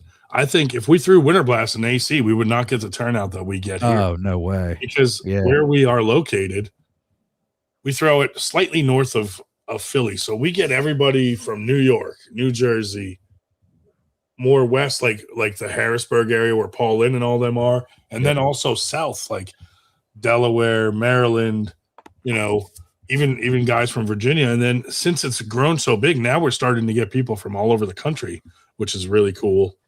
We've had lots of people come down from Canada. Jocelyn Africa, came down, right? People trying to come from Africa. Yeah. A lot of Georgians coming, But it's been fun doing Winter Blast. But like I said earlier, if we start taking a hit on the turnout, it's not financially feasible to continue to do it if we're gonna lose money all the time on Winter Blast. And really, I mean, we might try to move the date. I don't know. It's one of those things where there's so much stuff in March this year that it's like we're just taking a hit on all sides. Hopefully people will still come out. We'll see. But yeah, it's Philly's kind of a nice in between for a lot of places. So, Yeah, for sure. And like even flight wise, like I said, like, if you come down from Toronto or Montreal, Ottawa, pretty short flight. If you're flying from Maine, Boston, short flight. Yeah. I mean, really, the whole East Coast is real easy to go up and down with 95 running the full length of the East Coast. Oh, and Amtrak. I didn't even think about Amtrak too. Amtrak, yeah. Plus, you can fly into multiple airports within a couple hours of Philly. You can fly into Philly or New Jersey. There's a couple airports that are not that far. Yeah. New York, even 2 hours away. I mean, I hope they do one in Philadelphia. That would be great. That would be cool. Awesome. Yeah. Hey, we'll promote it. We'll do whatever we can to make it happen, baby. We'll run the tournament properly this time. Yeah. Last one. Hopefully, little wonky looking. Hopefully we get the opportunity for sure. Paul is playing Alabama State tomorrow while I stay home for a full house of teenagers for Daniel's birthday. Oh, yeah. I heard the details on that, Candy. Nice. Where's Katie from? I'm so far from everything. Dude, most areas of the country are like that. Like, we're very privileged to – there's a tournament within half hour, 2 hours every damn weekend almost in the Northeast, where other parts of the country, like some of them have to drive 6 hours to get to a local tournament, or 4 or 5 hours, like much more than us. Like we're actually lucky that we live in an area like that. Even just to drive to get to a practice. Yeah, some of them have to go far for practice. The practice almost every day of the week within, say, 2 hours of here. Yeah, we're fortunate in that way that there's a handful of practices I can go to any given week that are within like an hour or two. People touch. Oh yeah, if you're boring, clever trolling is better than the usual low IQ internet insults. Yeah, Portland, Oregon. Oh, geez, Oregon. Yeah. I mean, Williams. If you're going to insult somebody online, make sure you spell everything right. Oh yeah, dude, I saw that. Told me I was weird, and I. Why did Alec call you weird? You didn't even say anything weird. I wasn't even going to mention names here. Told me I was weird, and I said, but it was Y-O-U-R weird. I said, what I think you mean is Y-O-U''R. Who on earth would call Dave Shell weird? Mm-hmm. Other than me. Yeah. Other than me. Portland actually offers direct flights to Atlanta. Can't remember which airline. That's perfect, because there might be an EVW there. I didn't say that. Nope. No, it could very well be Alaska. He's weird. Portland, very possibly Alaska Airlines, because that's one of their biggest hubs. Anchorage, Portland, and Seattle for Alaska. So could very well be them. But yeah. Hey, if you're Someone gonna had insult, if you're going to insult me, at least spell it right. You know. someone had made a comment the other day about having I didn't leave. having an arm wrestling event on a cruise ship. Could you imagine that, dude? A mobile arm wrestling tournament, Like out on the upper deck or whatever, like in the middle of like international waters. What if we set one up on like a big rig truck, flatbed, and we just drive around and have tournaments all like a Call big rig, dude. Yeah. Call big rig. Where you at? Dude, I printed a bunch of these freaking handles for Winter Blast. Ooh, nice. The ones with 98 on them. 98. You know, the yeah. dude, I even got a few pink ones. Nice. Pink ones for the ladies. Very nice. You know? Who was the I made couple these years? eggs. I made these eggs. They're gonna have a strap coming out of the top, and it's just like a like pronation, supination egg. Doing whatever. Oh yeah. Who was it a couple of years ago that was all over the place with their camper or their motorhome? Was that Toddzilla? Michael Todd. No, Michael Todd. Yep. Okay, Michael Todd was one. Yep. I guess you could also call him. He's selling that. They're both Godzilla. I don't know if he sold it yet, but he was selling that. If anyone wants to buy it, no thanks. That's the fuel on that's got to be brutal, dude. I'll buy it if you put 98 on the side of it. Fuel apparently, I guess by Monday is supposed to go through the freaking roof. Oh, I can't wait, dude. It's gonna be awesome. More reason for me to stay home. Yeah. My wife will be like, "Are you coming to whatever?" And I'll be Nope. like, "Those gas prices, honey. I got to stay home, dude. I'm saving the family money. Do I just being a hermit?" She thinks I'm a complete like hermit curmudgeon, never go out. And I'm like, I go to all these tournaments all the time, dude. And She's like, yeah, but nothing else. It, nothing else. Like, well, where do we go? Like, where do you go that I don't go? Like, it's not like we have this immaculate social life. Like, our social life is like hanging out with the friends of our daughter that she made. Yeah. We've become friends with their parents. Like, that's the friendships we have right now. That's hard, man. Yeah, dude, it's not The older easy you to get. make friends with it when you're an adult. I mean, luckily, like I'll just walk up to anybody and be like, "Hey, buddy." Yeah. But not everybody's like that, and it's hard to make friends as an adult, especially if you're not that social to begin with. Adults don't want to bother with strangers. It's true. I don't mind being a curmudgeon though. I just stay home, work on 98 stuff. Text you. I text you, Dave Shell, Sue Fisher, Ray Romanowski, Josh Tossadori. Those are the people I talk to on a regular basis. Billy Ortegas. Billy. I was thinking of asking Palco if he had any thoughts on the refereeing. Candy Passmore, Paul Passmore. On the refereeing at the Arnolds, because since we did get one person who was, whining and complaining about that, but I thought, I'm not going to put him on the spot. Carolyn says, Dave is a national treasure. Yeah, I agree. And Alec should not have called you weird. I don't like it. I did not like that, Dave. Yeah. In fact, when Alec posted a picture of him hugging another arm wrestler, I said, that's weird. Now, when Alec posted a picture of Alec hugging another arm wrestler, you had him in there. Just to be clear, it wasn't me. No. Alec posted, Alec posted a picture of him hugging another arm wrestler, Jamie James, and I wrote, that's weird, as payback for him calling you weird, Dave. Yeah, did you notice that? I had your back. Did you notice JJ Williams showed up in the chat about an hour ago? Yeah, I was just ignoring it. Yeah, I missed him. They said he was moving to Loudoun County.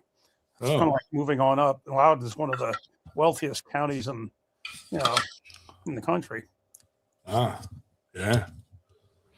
Oh yeah. Speaking was awesome tonight. Great guest and awesome, interesting discussion. 98. Thank you.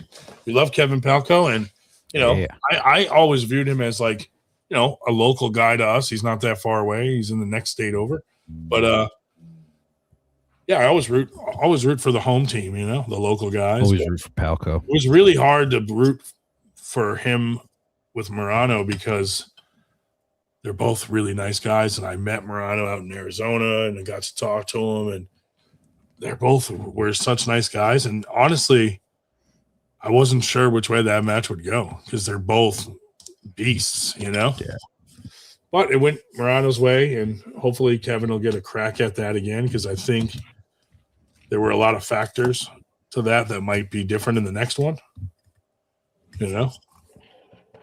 I wanted to mention, too, isn't our buddy Ray out there reffing at the Arnolds? Yes, Ray Romanowski out there reffing at the Arnolds. Doing God's work. Yeah. Some guy was posting, like, these refs suck. And then he posted these videos, and I'm like, oh, what are you showing that sucks? Because if they stop the match for an elbow foul, that's fucking normal, buddy. Like, what are you talking about? Everyone's an expert from a live stream. Like, they're not on site where, you know, seeing like a quarter inch or an eighth of inch of light under an elbow, you can't see from the live feed, you know, but a ref is there. And if they're a good ref, they're right at that angle where they can see an elbow hop or whatever. And depending on whether the rules are strict or kind of laid back, you know, they're on site making the calls. Like, who are you to, like, I could see if an elbow came off 6 inches and they didn't call it. Sure. Post a video, complain about it. But fuck, dude, I didn't even see an elbow foul in there. They stopped it and called an elbow foul. And I got to trust that one of them saw something that told them that there was an elbow foul, and that's why they stopped the match. So don't be so critical of the refs because we don't have a whole lot of people that ref. And if you piss them all off, you know, what if they start quitting and saying, fuck this, everyone bitches, we're screwed. We need refs. So be nice to the refs. Yeah, a couple hours ago, Bryce Meadows reported in from the Arnold that finals really well. Eli Kerr left hand and Paul Cruz right hand. Paul Cruz and Bryce Meadows right hand. And he said Paul already beat him once, so he's coming in from the B bracket, and he's undefeated left. Nice. Paul's got that. Cruz, our boy. He's got that fucking mitt, dude. His his fingers are enormous. I hate to bring it up on the podcast, but his fingers are larger than my penis. His hand overall is big. Circumcision when I was a kid. But dude, his fingers are like he can just cup like all the way around. Dude, like Josh Tassadori had to make look at, like, I grabbed this handle and I got inches of space here, and I'm like, okay, no problem. He had to make this bigger for Paul Cruz's hand because his fingers were going over the edge like that, dude. Oh, shit. And it's supposed to be like that, dude. I was like, damn, dude. So, like, you think, like, how big his hand is, then think about someone like Shaq or something, how big his hand is. It's just like... I look at people's hands, and then I judge on how I should talk to them, because I look at his hands, I'm like, yeah, he could choke me fairly easily. One-handed. Probably lift me up, too. Press me against the wall. And I'm like, all right, I'll be nice to this guy. No, but Paul's great, dude, and his wife, Kelly, awesome people. Got to hang out with them a few times. They've been on the podcast. Super fun people to hang out with. So, yeah, the Drew Vitale's hand. Yeah, he's got a huge hand. I've heard. Have not met him, but mine go over the edge too. Yeah, Candy has big hands for her weight and size. Yeah. The first time I met Paul was actually at Knuckles Up 1 at the like meet and greet thing. Me and my buddy did that. Yeah. And he was like the first dude I talked to. Was that the one I met? I think I met you at that one, right? Yeah, we definitely talked and crossed paths a little bit. I was still kind of like, yeah. I would show up to some tournaments here and there and hang out, but yeah.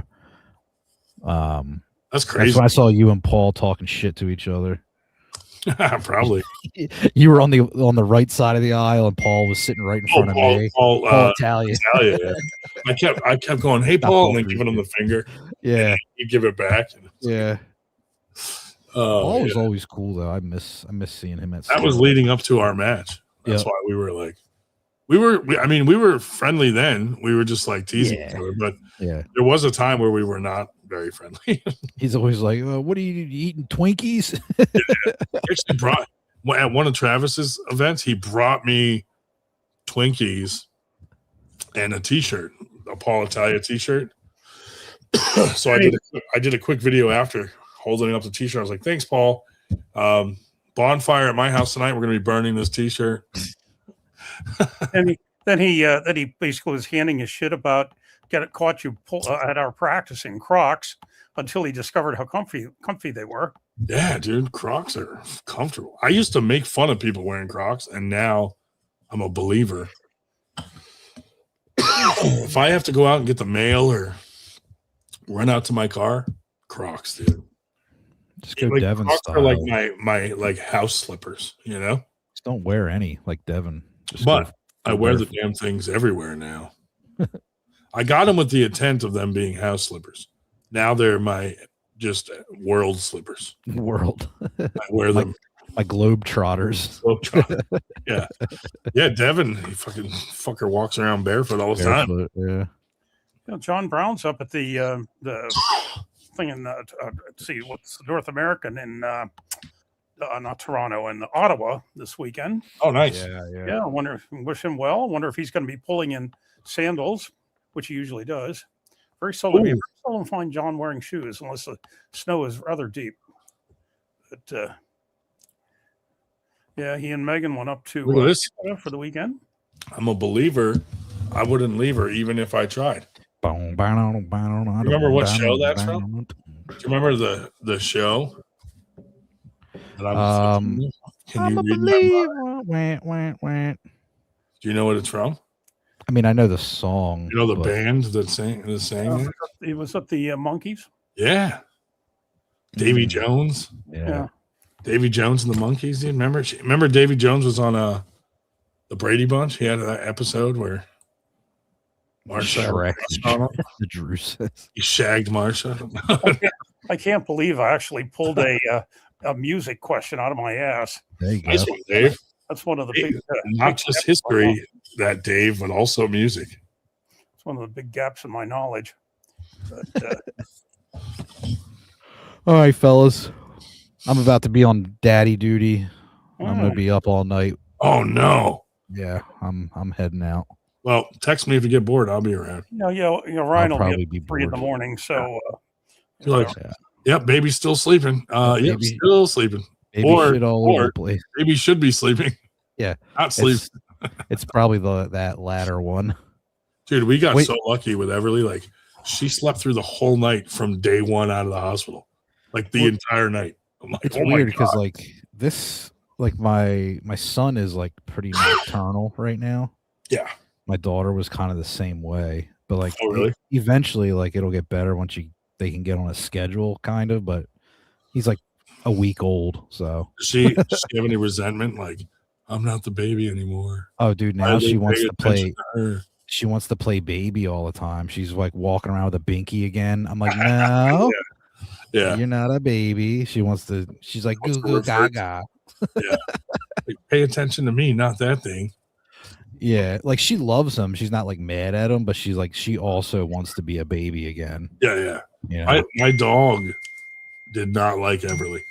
Oh yeah, because before her, the dog got all the attention, and then she actually bit Everly, and she got stitches, dude. Holy shit! Yeah, like Everly. Well, it was kind of Everly's fault. She pulled her tail, and Maggie spun around and like nipped at her. She was like, got her like right between the eyes, dude. Yeah, and like, this is our new baby, and I'm like, holy shit, she's bleeding. I was freaking out, dude. I'm like, oh my God, we gotta get her to the hospital. Like, I'm gonna kill this dog. But yeah, she got a couple stitches. She was fine. I almost got bit in the face by someone's dog that they adopted. Yeah, they brought him over to like a house party, and I like knelt down, and like I was kind of like close to his face, and I was petting him and stuff. And he got me like right under my eye, bam. Did he catch? And he didn't get me, thankfully, but I actually had a bruise under my eye because he fucking like blasted me. Fucking uppercut. I put him in a chokehold. Punt him. No. DDT'd him. Dude, Maggie, I smacked Maggie though. I don't generally smack my dog, but she bit my kid, and I'm like, even though it was kind of Everly's fault for kind of grabbing onto her tail, What you get? it's the initial shock. I was like, bad dog. Yeah. All right, gentlemen. Yeah, buddy. It was a pleasure talking to you guys again. Try It's to get been like a week. try to get some sleep, both of you in there if you can. God, I hope so. You have off from work at least? Yeah, I took some time off, and then I had to leave and go to the hospital again, like I told you the other night.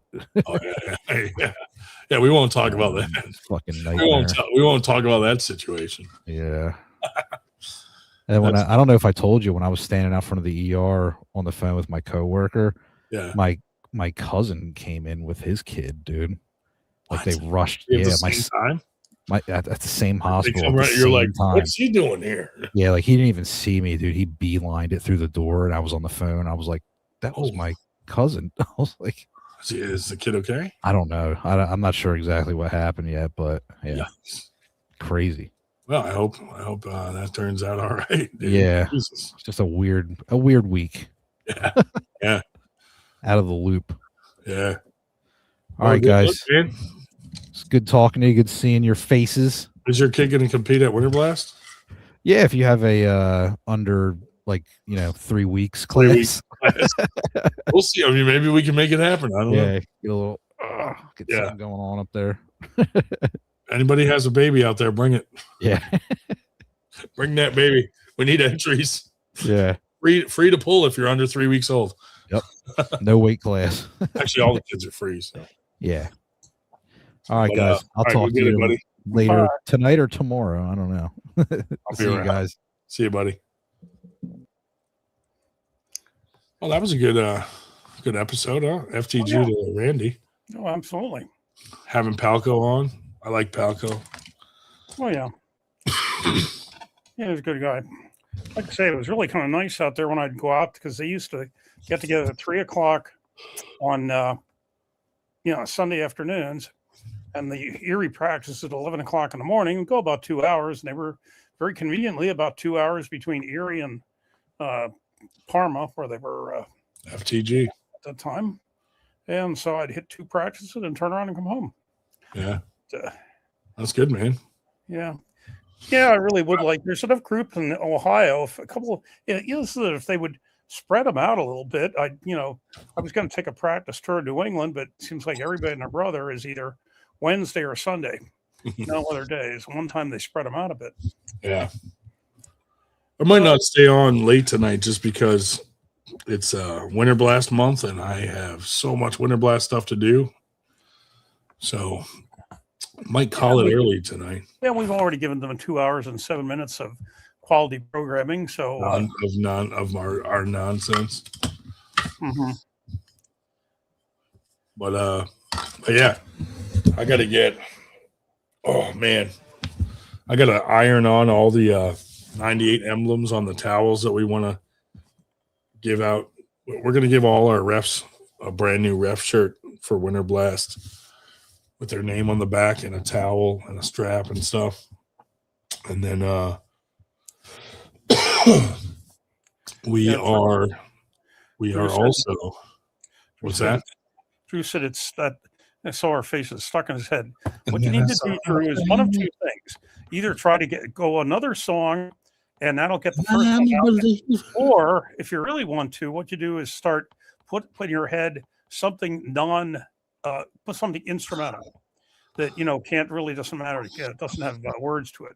That's how you drive when the song's in your head. You have to drive it out by something else. Dude, I might go listen to it after this because that shit is in my head too. Now I feel like I got to go listen to the song. I got to put it on my playlist now. Maybe we'll play it at Winter Blast. Eh? Yeah. That'll be my walkout song.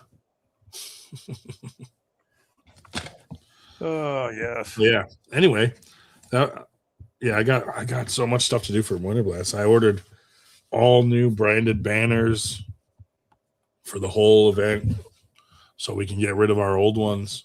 Or I know some guys wanted some of those old banners. We can give them away. Stuff like that. Things like that.